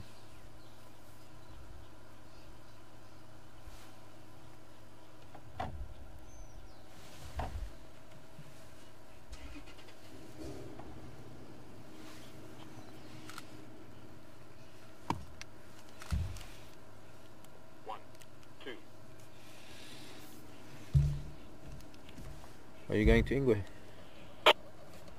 Yeah, affirmative. You copy that? Got a Matimba there, Torchwood, at Yeah, I did copy that. Yeah, can it be seen from the cut line? No, just north of Torchwood Dam. But yeah, you can see it a lot of them. There's a lot of meat there. The other one, the other knowledge, quite far from there. But I'm sure I don't know thanks, Andrew. Yeah, I'm trying to Ingrid. Right there. Yeah. Copy, thanks. Andrew's saying that quite a lot of meat left on that buffalo. Pity I'm not going to get to see it because I'd like to. But also Andrew's saying he's not sure why they left the kill. It isn't that common that if there's a lot of meat on a kill that they would come this far away from it. But the reason why I'm saying I would like to see how much meat there is still left on that buffalo is because if there's still a lot and they haven't fed that much, it's quite possible that they were already full when they killed it, and that could be why they've left it, is because they are so full and they don't need to feed. They don't need. I mean, they could lie like this for the next 3 days without feeding and it wouldn't really hurt their body mass, weight ratio, body mass. What there? You're on the Ingrid. Yeah, the manual just come to the east of Tambuti Dam.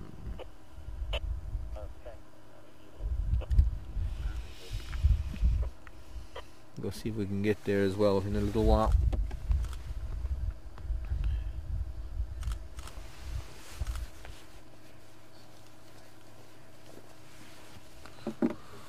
Jen wants to know how long the lion's canines are. Good question. From the gum, I'd say about 2.5 inches. Oh, lion-breasted roller's upset about something. LBR. Go away, fly, please. I'm busy.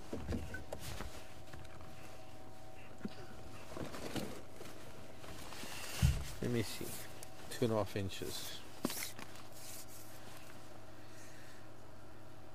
Yeah, maybe 2.5 inches out of the gum, and there's probably still another inch or more inside the gum. Actually, no, it's probably more inside the gum than out.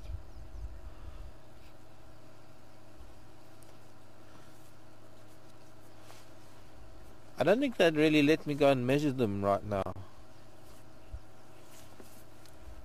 I don't think I really want to go and measure the canine.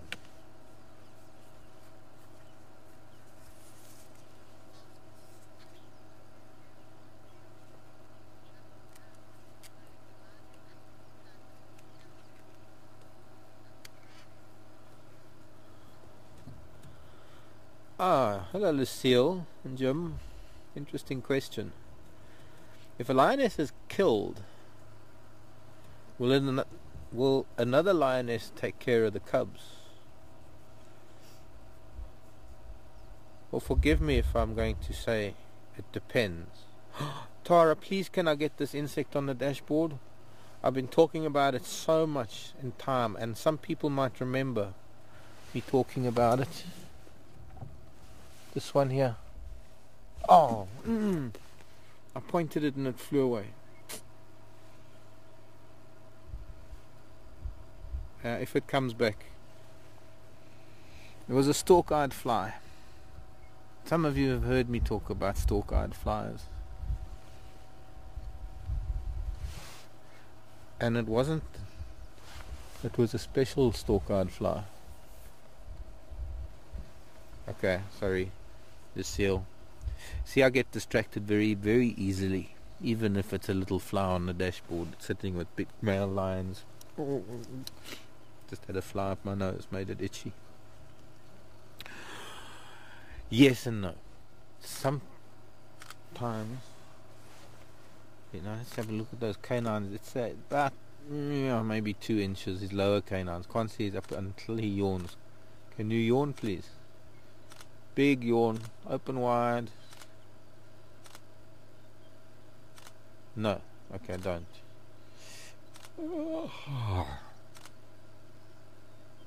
See, I wonder if I yawn, maybe it gets catchy and then maybe I can make him yawn. Oh, he's uncomfortable. He's so full. He's uncomfortable.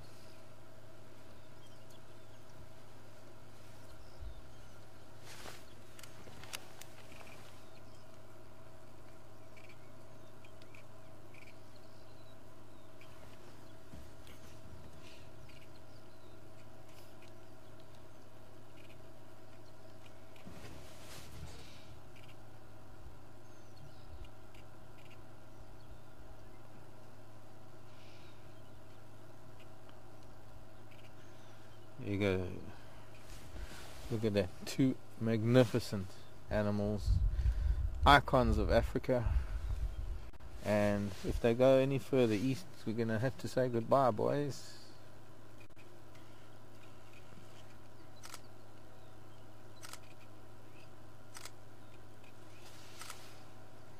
He's marking his territory. The other, oh no, he's just toileting.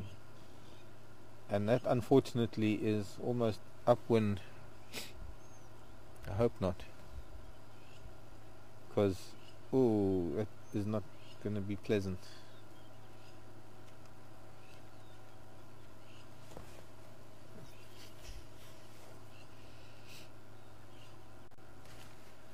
Got some crown plovers starting to complain about him being there. There is your thank you. Yeah, easily 2.5 inches for this. He finally did yawn. Sorry, I got sidetracked.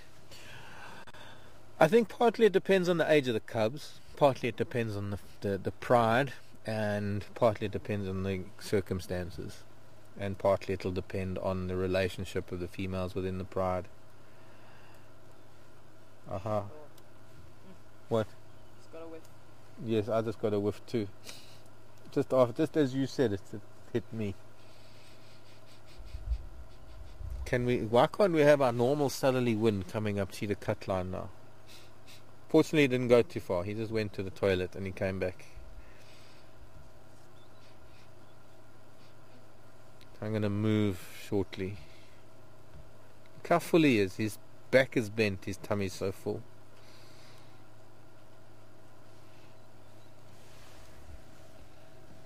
Okay, let's just move position.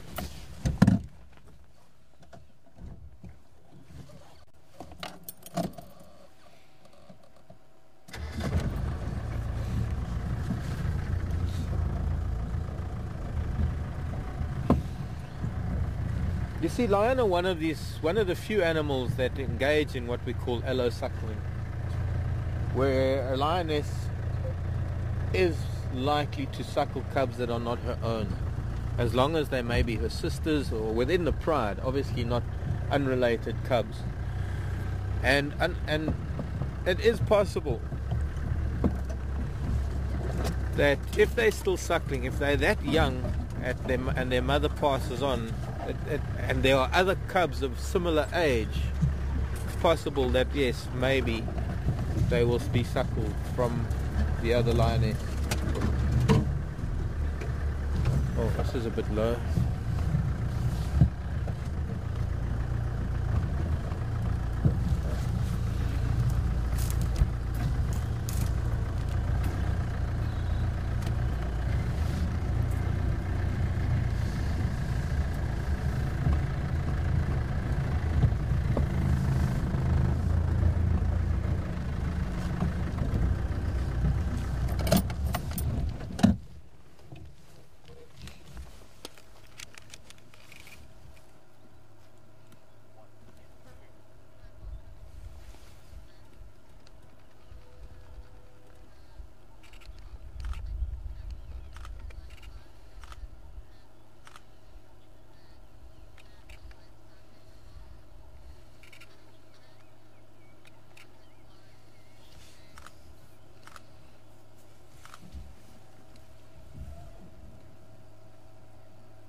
Was that from Ruffy?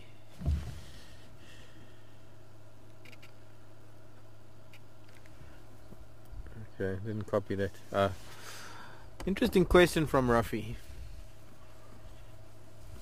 Can't remember the first part of it, but basically Ruffy is saying, with the way birds alarm at predators, why do the predators not catch those birds? And are those birds alarming for other animals or to warn other things? Now, there's an interesting theory, Ruffy, that he who shouts first and shouts loudest is the least likely to be caught. And whether it's a bird or an animal, as long as you're alarming, you are seeing the predator, and as long as you are seeing the predator, the element of surprise is no longer a possibility, and because of that you are pretty much assured of survival by being the first to, or being one of the animals that is alarming. No predator is going to be able to attack and kill an animal that is already looking at it and already alarming and already shouting at it. Lion tend not to catch birds. Leopard do though, and we've seen, in fact we had one beautiful scene once with Karula walking down the road. It was one of those roads that had a little two-track where there was what we call a middle monarchy, a grassy patch in between the two tire tracks, and she was walking along the left-hand one, and there was a dove that was concealed by grasses in the middle of the road on the right-hand track. The boys are tired. And as she drew level with the dove flew up, and the initial wing beat of the dove first gave her a fright, and she sort of jumped to the left, but her instinct was so lightning fast that she actually managed to use that to her advantage and pounced to the right and actually caught the dove in midair as it was taking off. Lion are not really going to catch birds, but essentially a bird is alarming to warn other animals, other birds, but it is primarily a selfish thing. There's been a lot of debate about it. There have been a lot of studies as to why animals alarm, but they seem to think, and one of the things that's come out of a lot of the studies is the fact that it's not so much altruism, it's not so much an animal or a bird warning everybody else. It all boils down to the fact that if you can be one of the first that has seen the predator and you're the ones that are shouting, you're the one that is least likely to be caught. So it is to a large extent a self-preservation thing.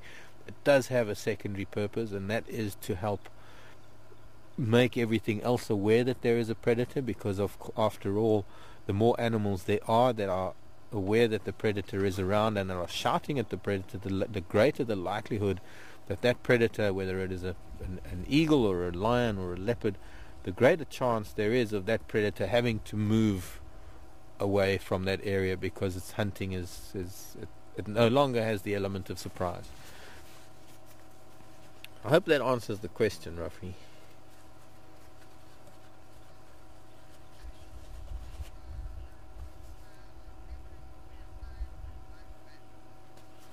Are leopards aware of lions and vice versa? From Tora. Hi Tora. And yes, they are very much aware of each other. Now in any area, it doesn't matter where you are in Africa, because leopard are so widespread, I think you're pretty much safe to say that wherever there are lion, there are leopards within their territories. Lion's territory can sometimes hold up to 9, 10, even more different leopards because of the size of a lion's territory in comparison to the size of a leopard's territory. Territory size is often governed by various different factors, including the availability of prey species, the availability of or not the availability, but the density of the population of that particular animal, as well as to a large extent the habitat, because it's the habitat and the type of vegetation that dictates the number of prey species that area can carry, and that will dictate to a large extent how many predators will be in that area and how big their territories can be. But all that aside, there will always be leopards within the territories of lions, because leopards' territories are so much smaller, and they, of course, being a territory means that they're in that area all the time. So whichever leopards fall within the territory of these lions, there's absolutely no doubt in my mind that their paths cross on a regular basis. And the one thing that keeps them apart is the leopard's ability to climb trees away from the likes of these big heavy male lions. Are you able to move forward a bit? Yeah, because he's lying down.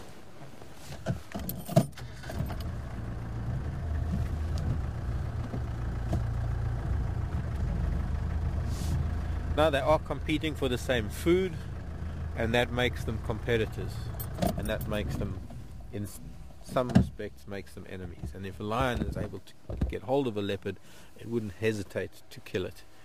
It's not so easy for leopard to kill lion, but if leopard came across lion cubs, I think you could be quite sure that the leopard would probably dispose of it. It's called eliminating competition. It's not something that is very common in nature, except for, of course, us human beings. But it's about as far as nature goes in terms of eliminating. It's only really us human beings that eliminate not only our competition, but we eliminate the competition for our food sources. It would be like lions saying, well, I like zebra, so I'm going to kill all the other animals so that it makes more zebra. It's like what we've done, is we say we like cattle, so we'll take out all the other animals in an area so that we can just keep cattle. We're the only vehicle, we're the only creature on the planet that takes it so much further, that we don't only kill our competition, but we kill the competition of our food sources. We will take out every plant, tree, flower in an area just so that we can grow one crop. So we possibly are one of the most wasteful of animals on the planet.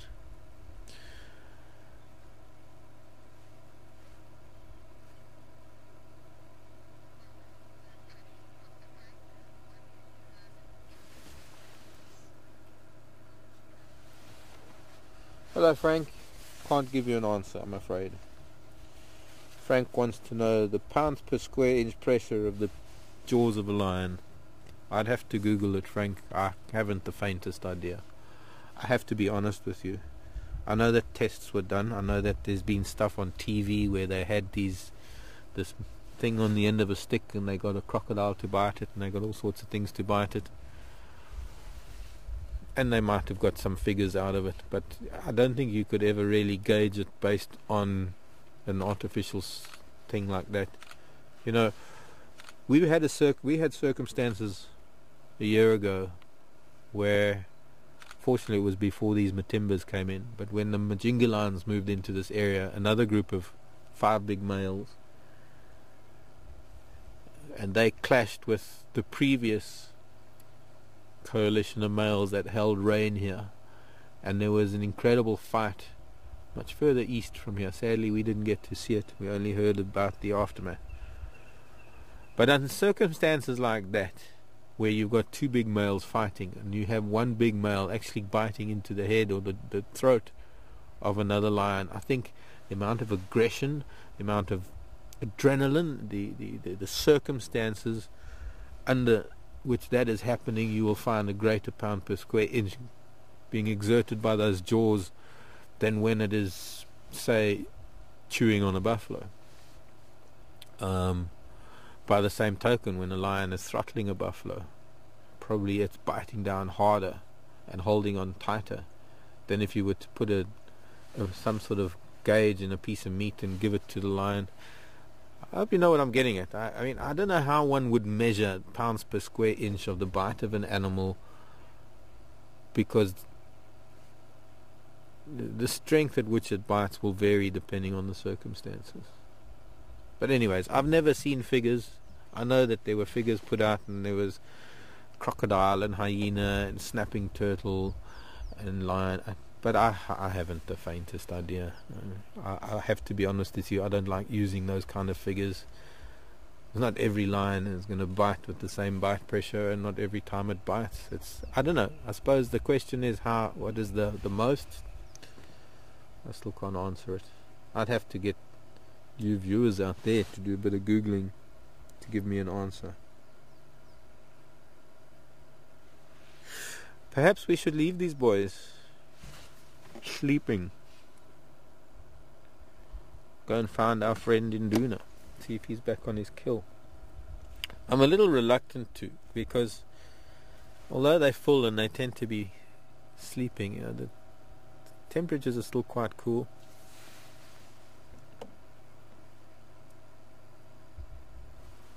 It's a little bit cloudy.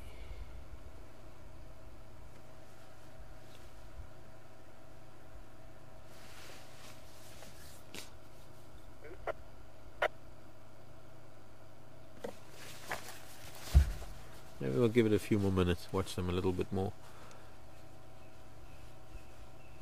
We're right on the northeastern corner of, in fact, they are theoretically off of Djuma right now. They are about 5 meters off of Djuma.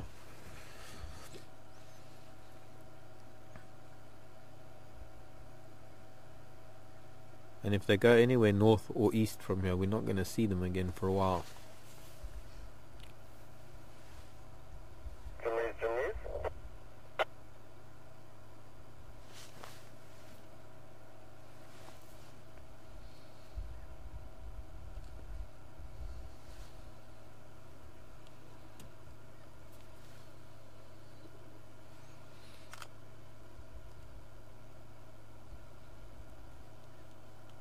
As they age, I was pointing out the canines earlier, and although we don't see the upper canines too much because of the lips hanging over,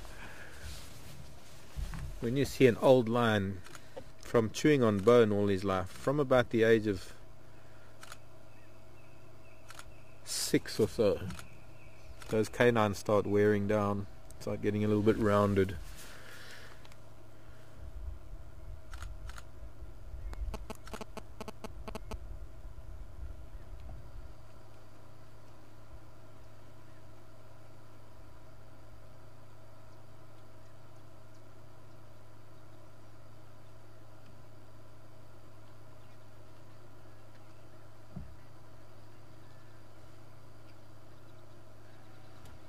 Yeah, sure.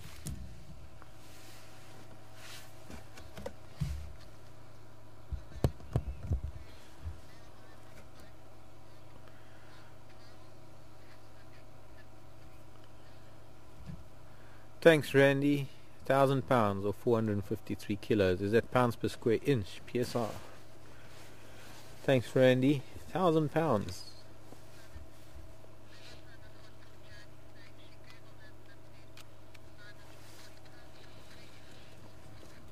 Thanks, Jody. Jody saying Googled it and it came back at 940 pounds per square inch. That's quite. That. Yeah, it's frustrating, I know, Nicky, because you talk and then I talk and you stop and then I stop, and it's because there's a few seconds delay. But don't worry, talk over me. I'll shut up.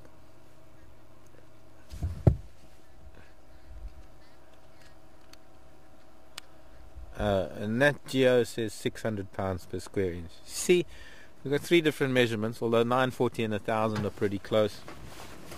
But I just wish I knew how they would measure something like that. You know, are they taking a captive lion and measuring it? Are they... See, I don't know. That's what I want to know. To me, what would be more interesting than the actual back pressure of a lion is how they're going to measure it, because then I can tear that apart. Anyways, find some fault with it.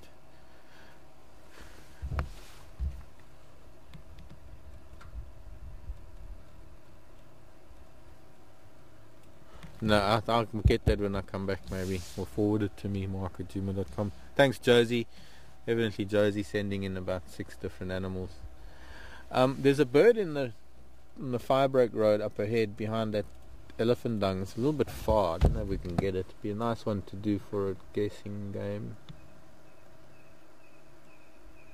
Turn around, bird. Actually, you know what? I think I might have it on my list. I'm not sure. I seem to recall seeing them up near Sydney's Dam, if I'm not mistaken.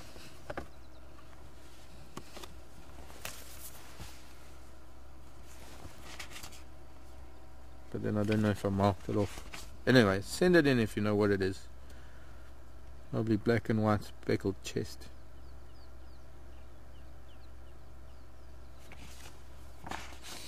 It's gone now. It was sitting on top of a tree when we first got here and was calling very loudly. Yeah, I do have it. It's a ground scraper thrush.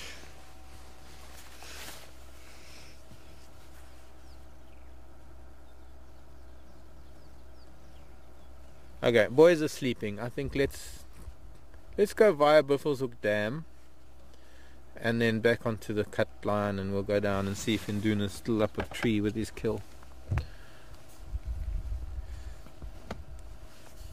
Bye bye, boys. I hope you're still going to be around this afternoon. It's going to get hot, which means that they're going to need better shade, which means that maybe they will... A couple of combretums here that might offer enough shade. Who knows? But I'm sure it would be nice for some of our afternoon viewers to see them as well. Bye bye, boys.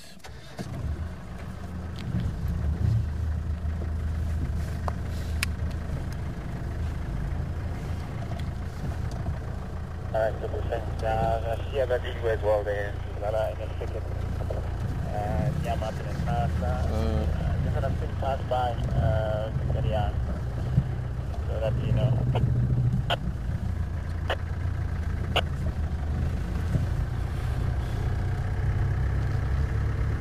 Station is leaving lock at Ngala, static in the same lock, open lock.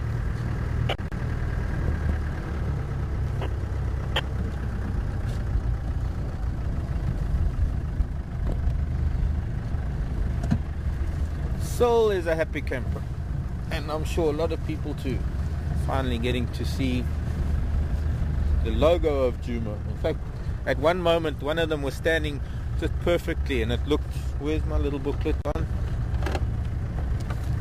Looked just like that, except it was the other way around. He was standing proud, just like that logo. Actually, I brought something else to show you. I'm going to wait until we get onto Pipeline Road when I'm going to have the sun behind me, so that I can show it to you. Because Tara showed you yesterday on Drive, and I'm sure some people went on PM Drive. We've got to cater for our morning viewers and our afternoon viewers. Cater to, cater for. Do we cater to you or do we cater for you?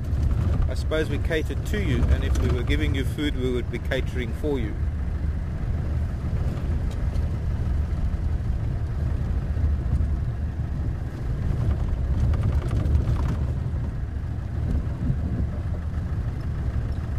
And I still got to talk about leaves. I'm going to have to pick more leaves. Can't remember who it was asking about compound leaves, simple leaves, compound leaves. And I can tell you, but it won't make much of an impact unless I really show you. So let me pick a few more leaves of different shapes and different trees. And here's one.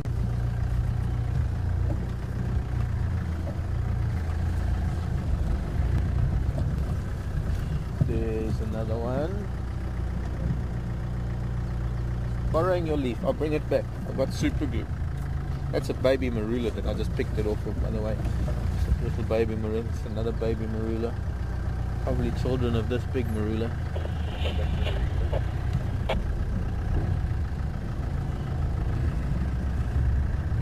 Marula children.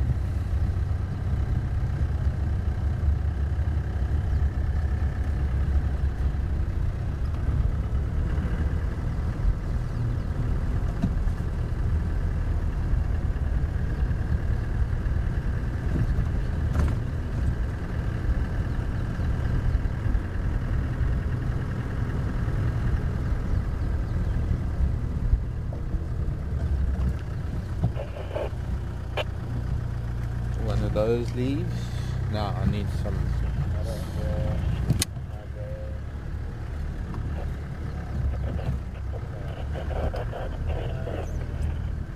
Okay. Yeah.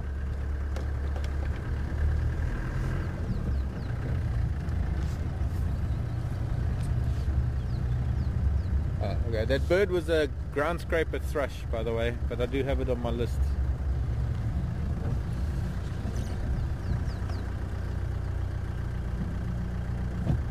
Civet midden hasn't really been used much.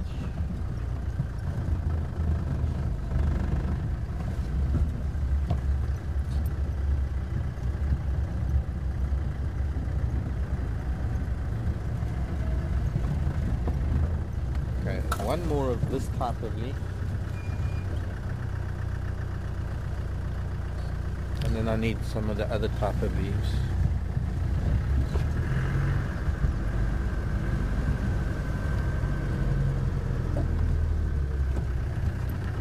That tree is a nice example.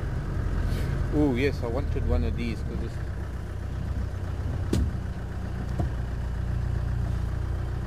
I haven't noticed it before, but there's a wild pear here.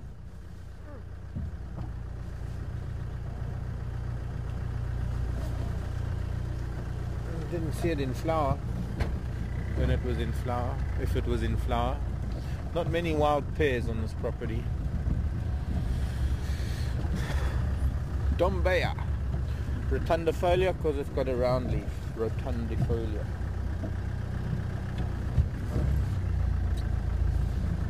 I still wanted an apple leaf, or maybe I'll find a nice example of an apple leaf later. For now, I think that's enough.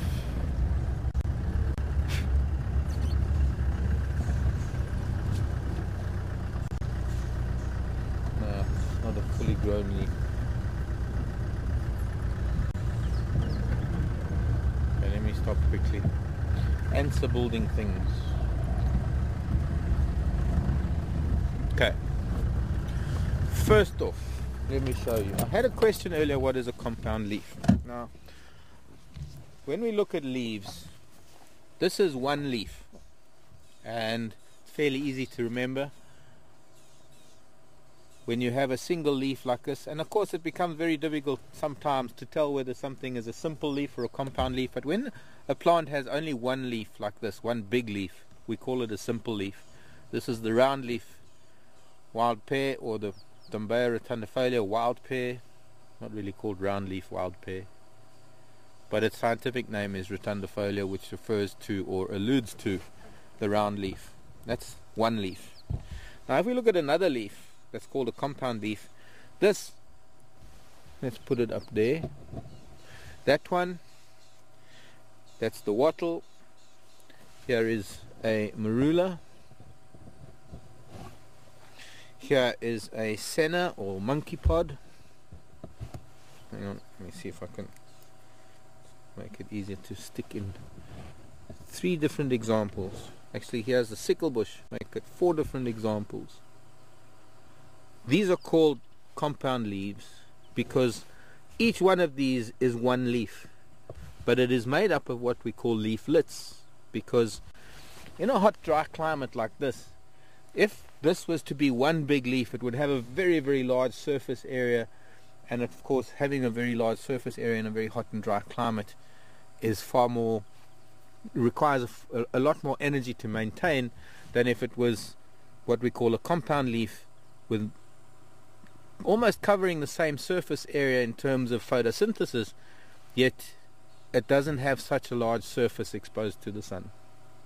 Doesn't quite make sense, because a smaller surface will dry up quicker than a larger surface. But anyways, it's just got a lot to do with the climate, that these leaves have become what we call compound. Now, if we look at the stem of the leaf, it's called a petiole. There's the petiole for the pear, that little stem of the leaf. And if we look at the leaf of the stem, or the petiole of a compound leaf, this is the petiole here. But if we look at what is an individual leaflet, that's called a petiolule. And some plants have them and some plants don't. Anyways, we won't get into pinnately compound and bipinnately compound and twice compound and what have you. Like this would be twice compound. The marula would be singly compound. In other words, where a leaflet comes out, there's only one leaflet. But if we look at, alright, the wattle would be easier. If we look at the wattle, I don't know if Tara is able to keep up with me. Instead of one leaflet coming out of the big leaf, like the marula, the leaflet itself is once again compound. But it gets complicated. Going back to biology classes in school. So, one leaf and one leaf.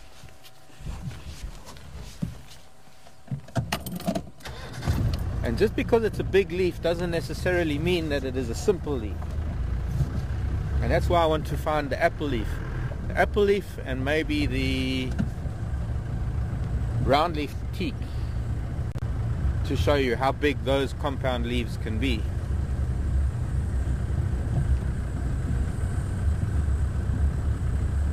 Oh, one more thing to show you. Screech to a halt. I brought back a few of these yesterday. We made the front page of our local newspaper. This was dye tipping woods. who was here on drive with me a little while ago. It was the day after we had that wonderful fireside chat with Tara and Philip and Ari about the rhino donations and the fact that we raised 30,000 and we donated it to Ari for the rhino orphanage and to Philip for the Sabi Sand anti-poaching unit. And there's yours truly with Tara and Seb. Seb looking quite dashing actually. Tara looking, giving her coy smile. Anyways, I do have a few of these and I'd like to try and mail some of them out, particularly to those of you who bought the t-shirts and were involved in the whole auction.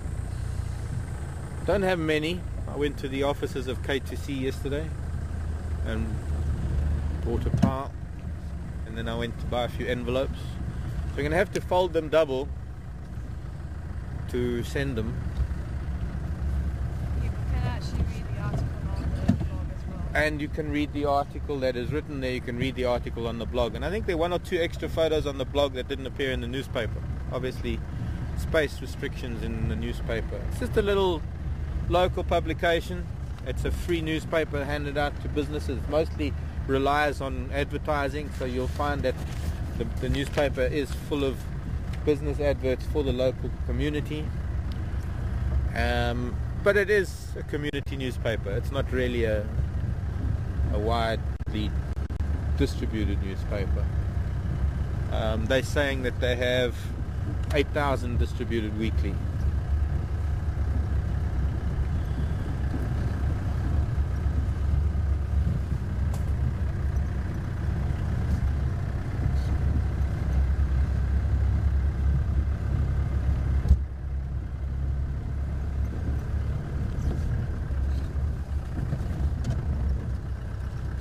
Screech to a halt, if it's still there, I hope.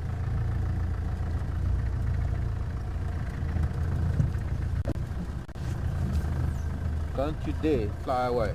It's going to fly away. And it's probably the same beetle on the same flower that I tried to get the other day, and then it flew away like that. Blister beetle eating morning glory flowers.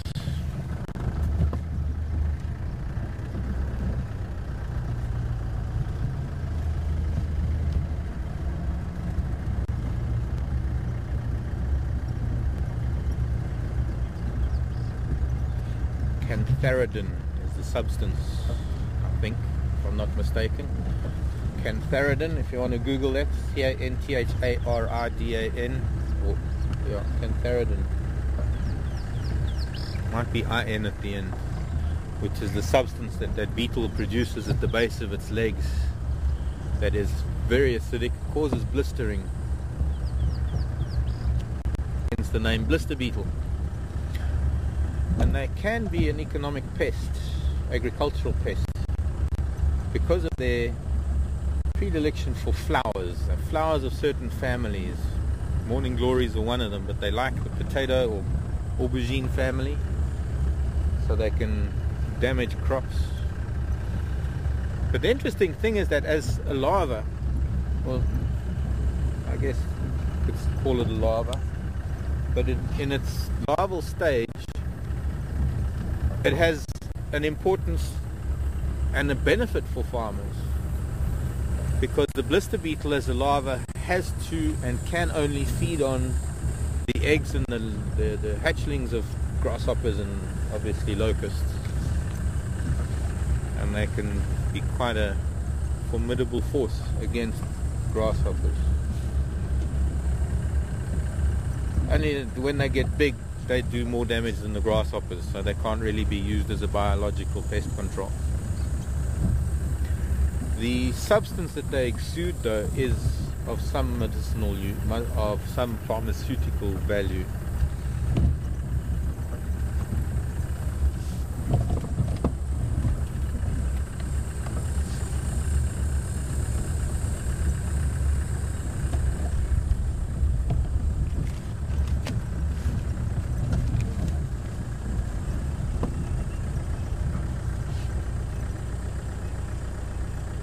Hello Buffleshoek Dam. Hello Torchwood. Blood goslings. Look how big these children are getting.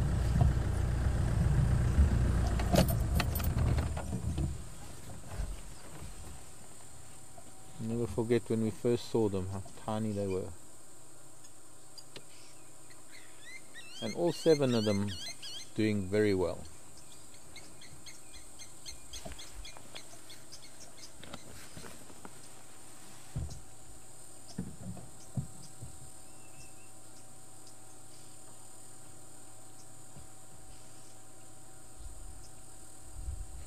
Starting to get their adult colouring now.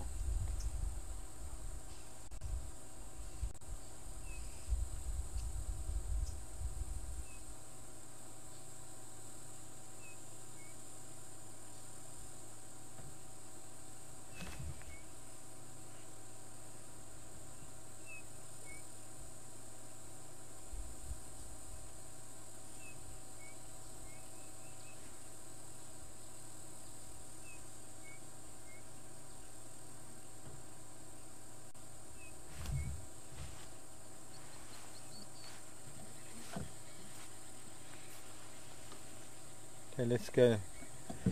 Moving on. You notice how these geese go into the middle of the dam when we come along. One of their defenses to go into the water. They graze a lot on the land. They do a little bit of feeding on the edges of the dam. One of the things that makes them almost a duck. Actually, they're kind of in between a duck and a goose. But generally geese are more grazers, land feeders, feeding on land than in the water. And they only really use the water for safety. Hello, Hornbill. You good? Been elephant here, eating zebra wood.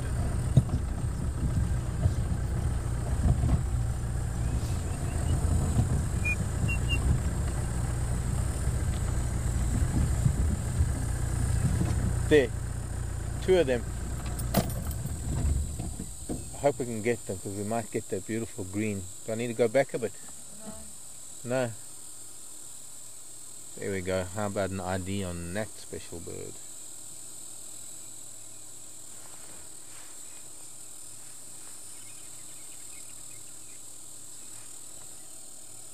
Which one you got? The one on the right or the left? One that just opened its wing. One there? Just opened its wing. Well, they're almost together now.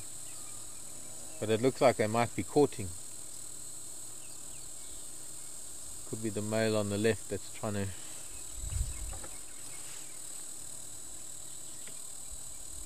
Look at that beautiful iridescent green. So seldom get to see these birds, and if we do, they're at the top of a tree, calling at the top of a tree, and you don't get to see their colour. And flaring the tail like that, which is part of their courtship. I wonder if it could be courtship or it could be competition.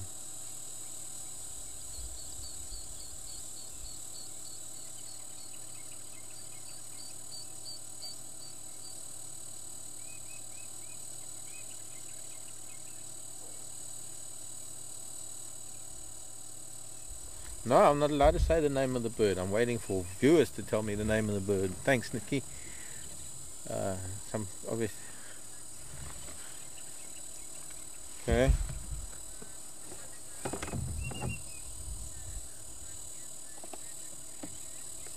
Okay, who gave me that second answer? Well, actually, who gave both of them?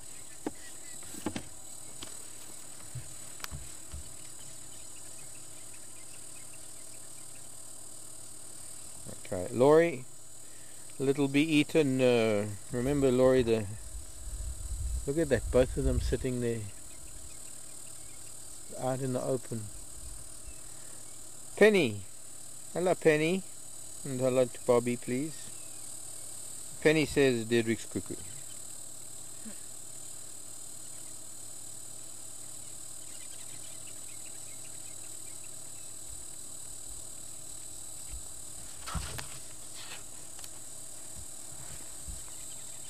And Amber, hello Amber. Amber also said Dedrick's. Dedrick's.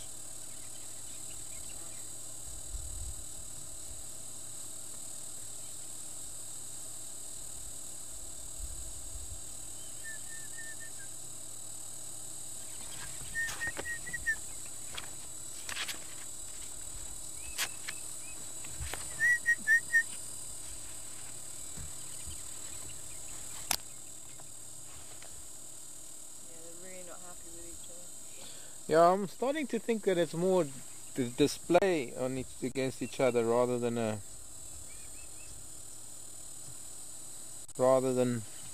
courtship. I don't know. I haven't witnessed this behavior before. One doesn't really get to witness these birds very much.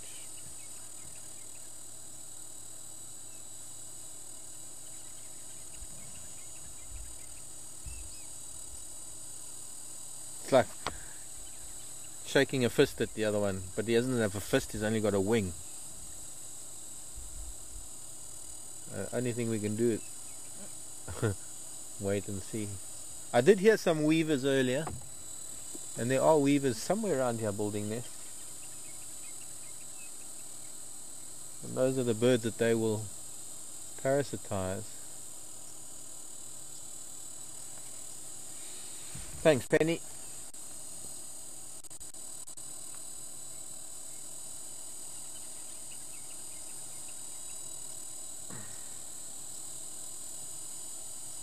I wonder, Penny, have you seen this behavior before?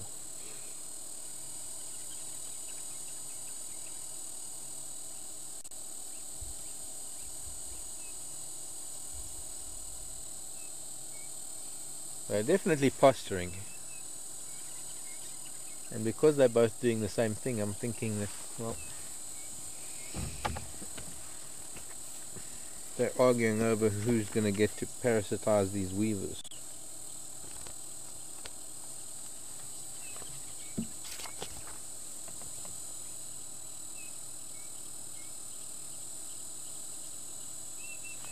The female does tend to be a little bit duller, so there are two males, definitely. And, I don't know, from where I'm sitting, I actually had the moon behind them, our waning, turning into a crescent now, waning crescent moon. Okay, let's continue. It's getting hot. I believe Induna's in some thick bush again. Uh-oh. We just had another bird arrive, but I think we had a third cuckoo come in.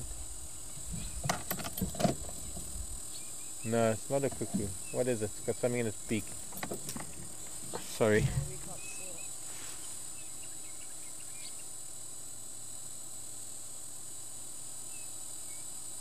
Oh, it's the female puffback. There was a male puffback, but that's probably the female puffback that's come in with nesting material. I wonder if the cuckoos prey on parasitized puffbacks as well. I don't think so. I think it's mostly the weavers and sparrows and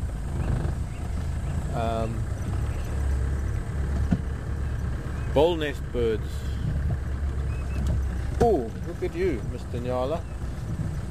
Lovely big Nyala bull down here. I hope we don't get a signal breakup, but we might. Just at the bottom.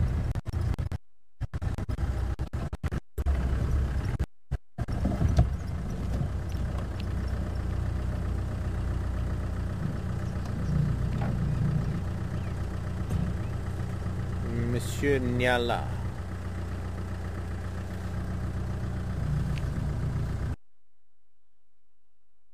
I don't know how good signal is down here.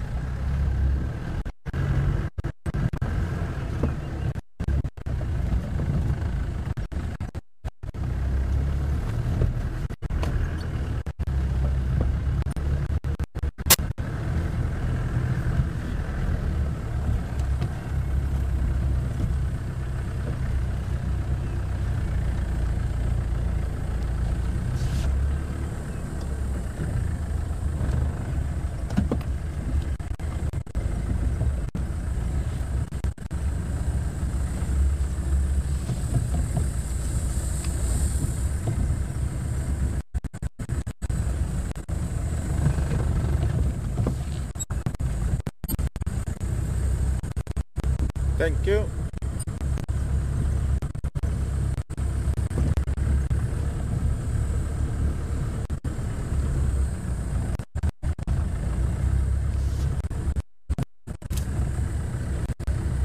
Now it's starting to reach the point where the sun overwhelms the cloud and burns it all up. And we are right now. A little bit of a front to the southeast.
Sounds of some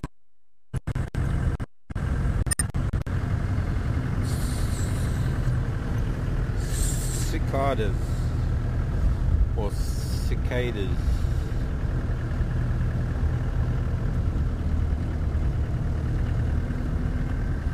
Cicada, cicada. Tomato, tomato.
Perfect log for a reptile to be sunning itself. I guess nobody told the reptiles about it. Almost expect at least something on a termite mound, sunning on a log.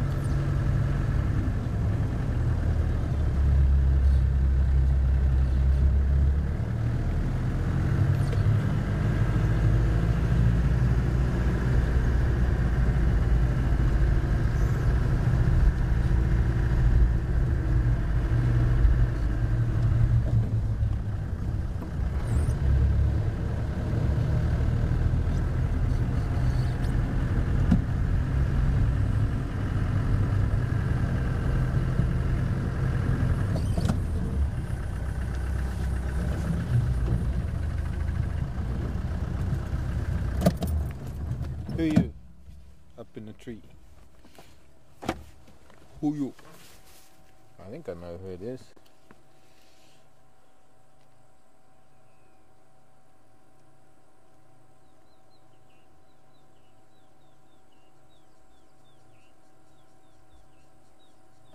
It's an unusual stance.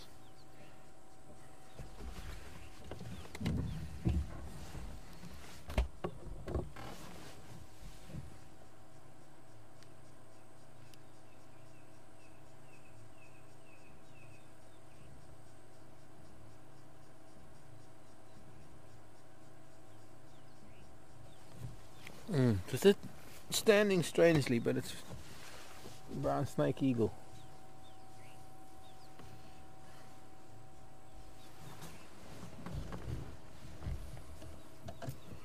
Maybe it was seeing a snake.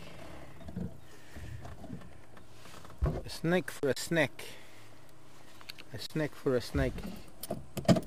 Or a snack of a snake. I don't know if anybody remembers that. I think it was Patrick asked me one day. Patrick was directing. Of course, Patrick's accent caught me off guard a little bit.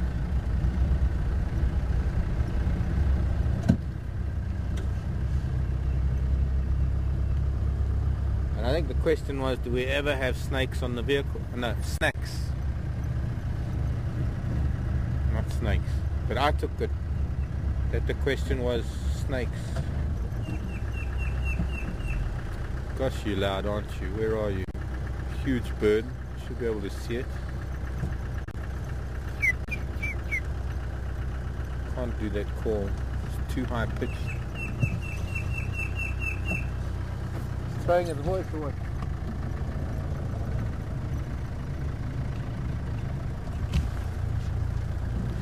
Drove right by him. Has been standing here in the shade.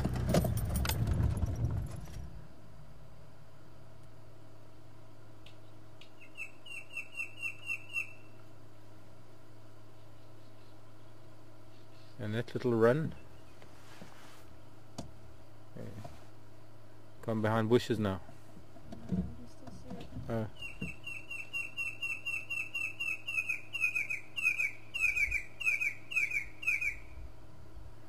Very nice. Thank you, bird. I'm sure you heard that.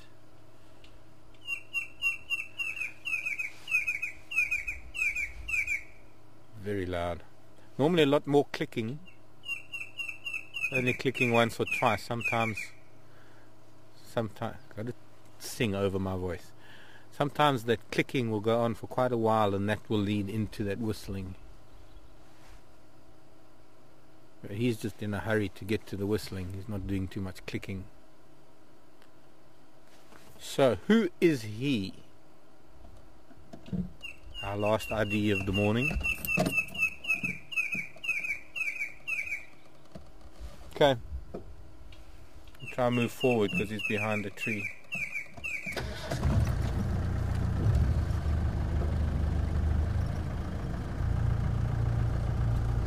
He's going to keep the tree between us and him. No, there you go. No. Okay.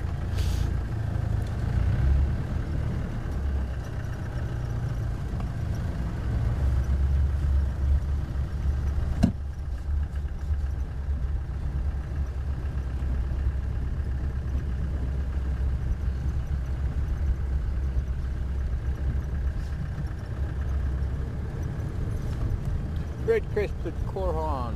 Thanks, Amber.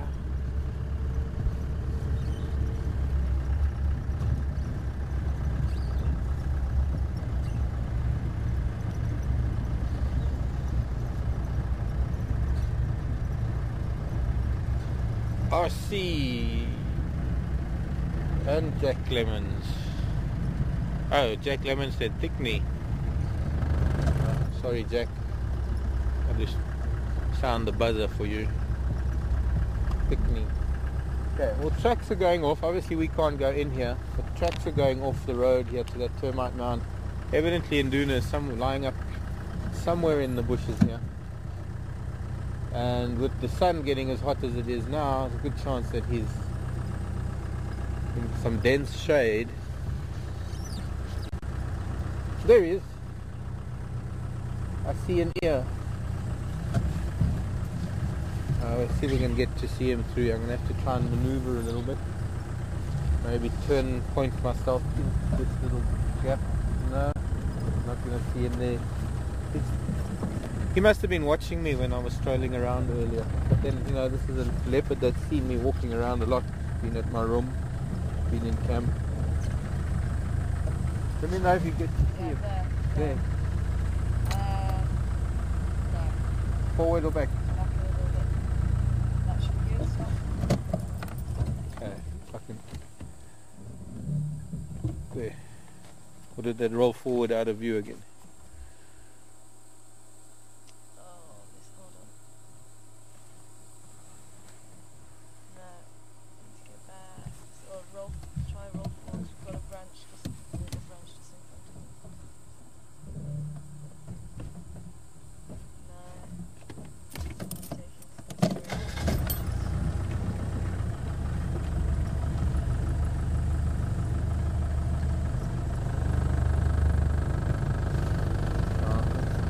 It's not far off the road. Try going forward. Through there? Not there. Not there. And not here either. Okay, he's lying. He has got some nice shade, but unfortunately from the road there's not really much of an angle where we can get even a clear view of him. There's always going to be branches and things in the way.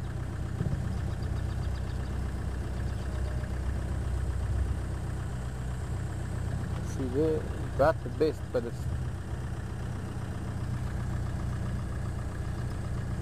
just not going to know. And then from this angle all the other trees are in the way. Oh well. Not much we can do about it. Come back this afternoon, no doubt. We might find him in a different place. Of course, the shade is going to be on the other side of the trees in the afternoon. That means that he is going to move, because where he is now, he's going to be in sunlight. Of course, it might mean he moves deeper into shade, but maybe there's a gap through here now. Just a glimpse. No. Yeah, there. Yeah. Okay, I'm not going to have to sit with my foot on the brake, because if I pull up the handbrake and release the foot brake, then the car moves an inch, and even that 1 inch takes him out of view.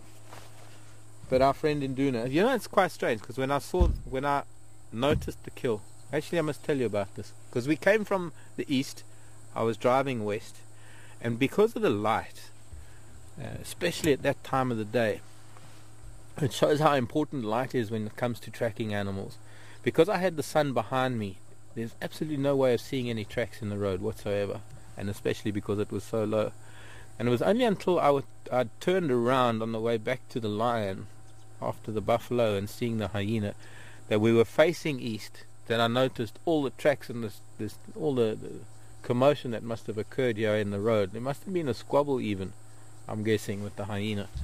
The blood, all the hyena tracks, the fact that there were more hyena tracks than leopard tracks, but very strong drag marks coming across the whole road from the fire break straight towards that marula tree, told a little bit of a story.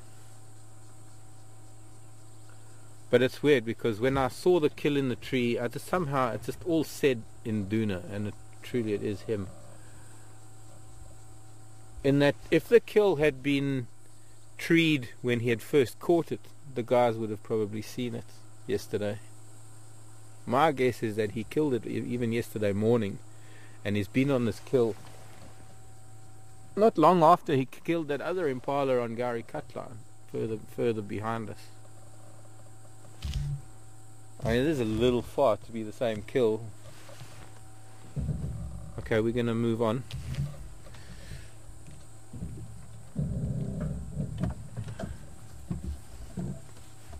There is a lot of it. I don't know, maybe going to have dragged it all the way from there to here. Thanks, Nikki. There's a lot eaten off of it. It's a debatable thing, that whether he brought it all the way from there. But then what doesn't make sense is there's fresh blood on the road. Well, it's dried, but I don't know. Who knows? Maybe he had a bit of a tug of war and Hyena's got some of it, and that's why it looks like so much of it has been eaten. Oh, that's one of those things we will never know the answers to.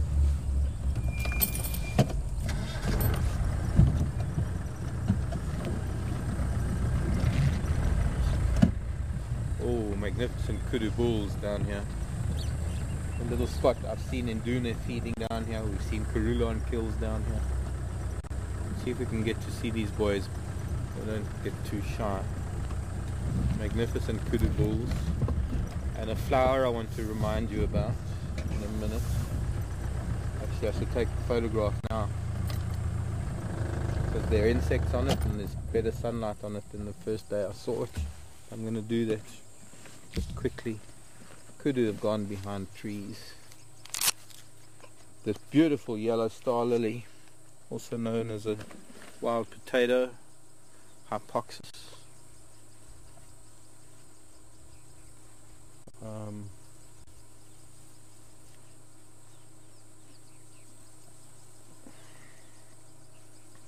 So I was trying to get another picture. I can never get enough of flowers and all the little creatures that come and visit them. So you all know what I'm going to be doing for the rest of summer. Excuse me a sec.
That is magnificent.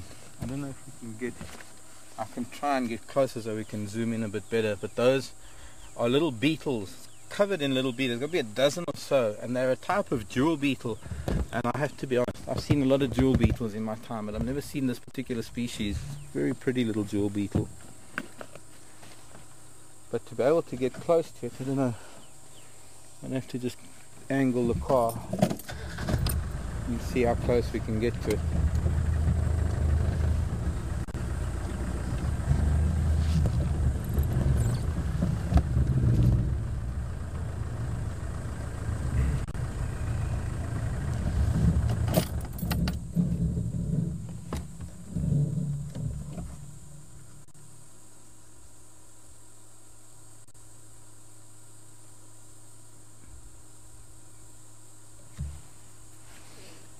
One thing I didn't do, I've only taken photos of the flower, I need to take photos of the whole plant.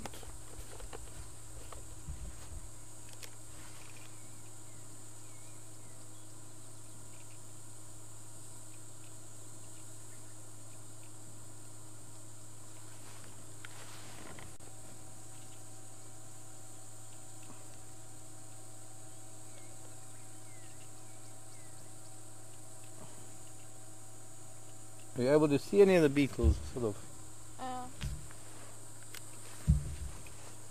Not close up, but we No, can. not close up, but sort of.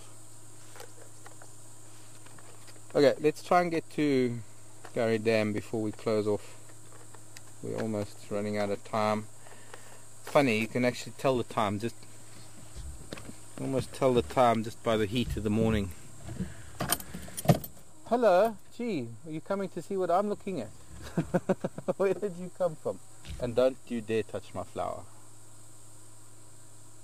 I think this might be a wandering male. Hard to tell, but been sitting in mud, obviously at Buffleshoek Dam. The same hyena we saw this morning, waiting for Induna to drop some of its kill. And must have seen me bending over the flower, and it's come to see what I've been looking at.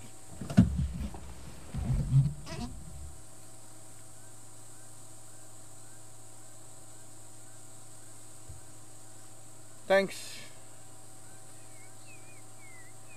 Thank you, Phyllis.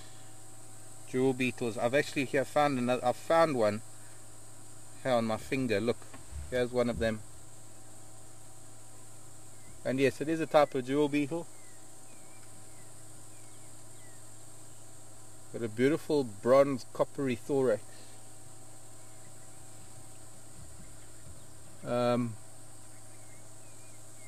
Interesting, really pretty little beetle. Tiny little things. And they do. Jewel beetles, I've noticed, love yellow flowers. They eat the petals. Go on, go back to your flower.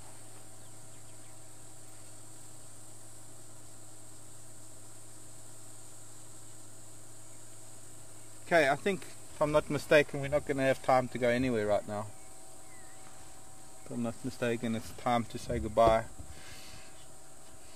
Hot, 2 layers of cloud, very, very bright. The glare is incredible because there are these layers of cloud. I do need these things, but I'll put them on afterwards. My name is Mark. Thank you for joining me. Tara's been on camera, and thanks, wonderful job, Nikki, back in final control. Did a crash course in directing this morning, and hopefully you understand it a bit better now. Thank you for joining me this morning. We'll see you a bit later this afternoon. And Friday, don't forget, enjoy your weekend if we don't see you again. But I'm hoping we will. Bye.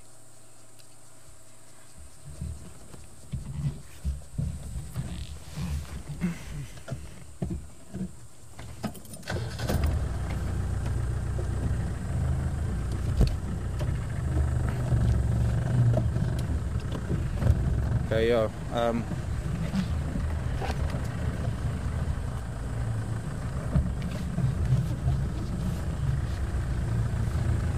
Okay, copy. But also maybe if you can put one of the pictures up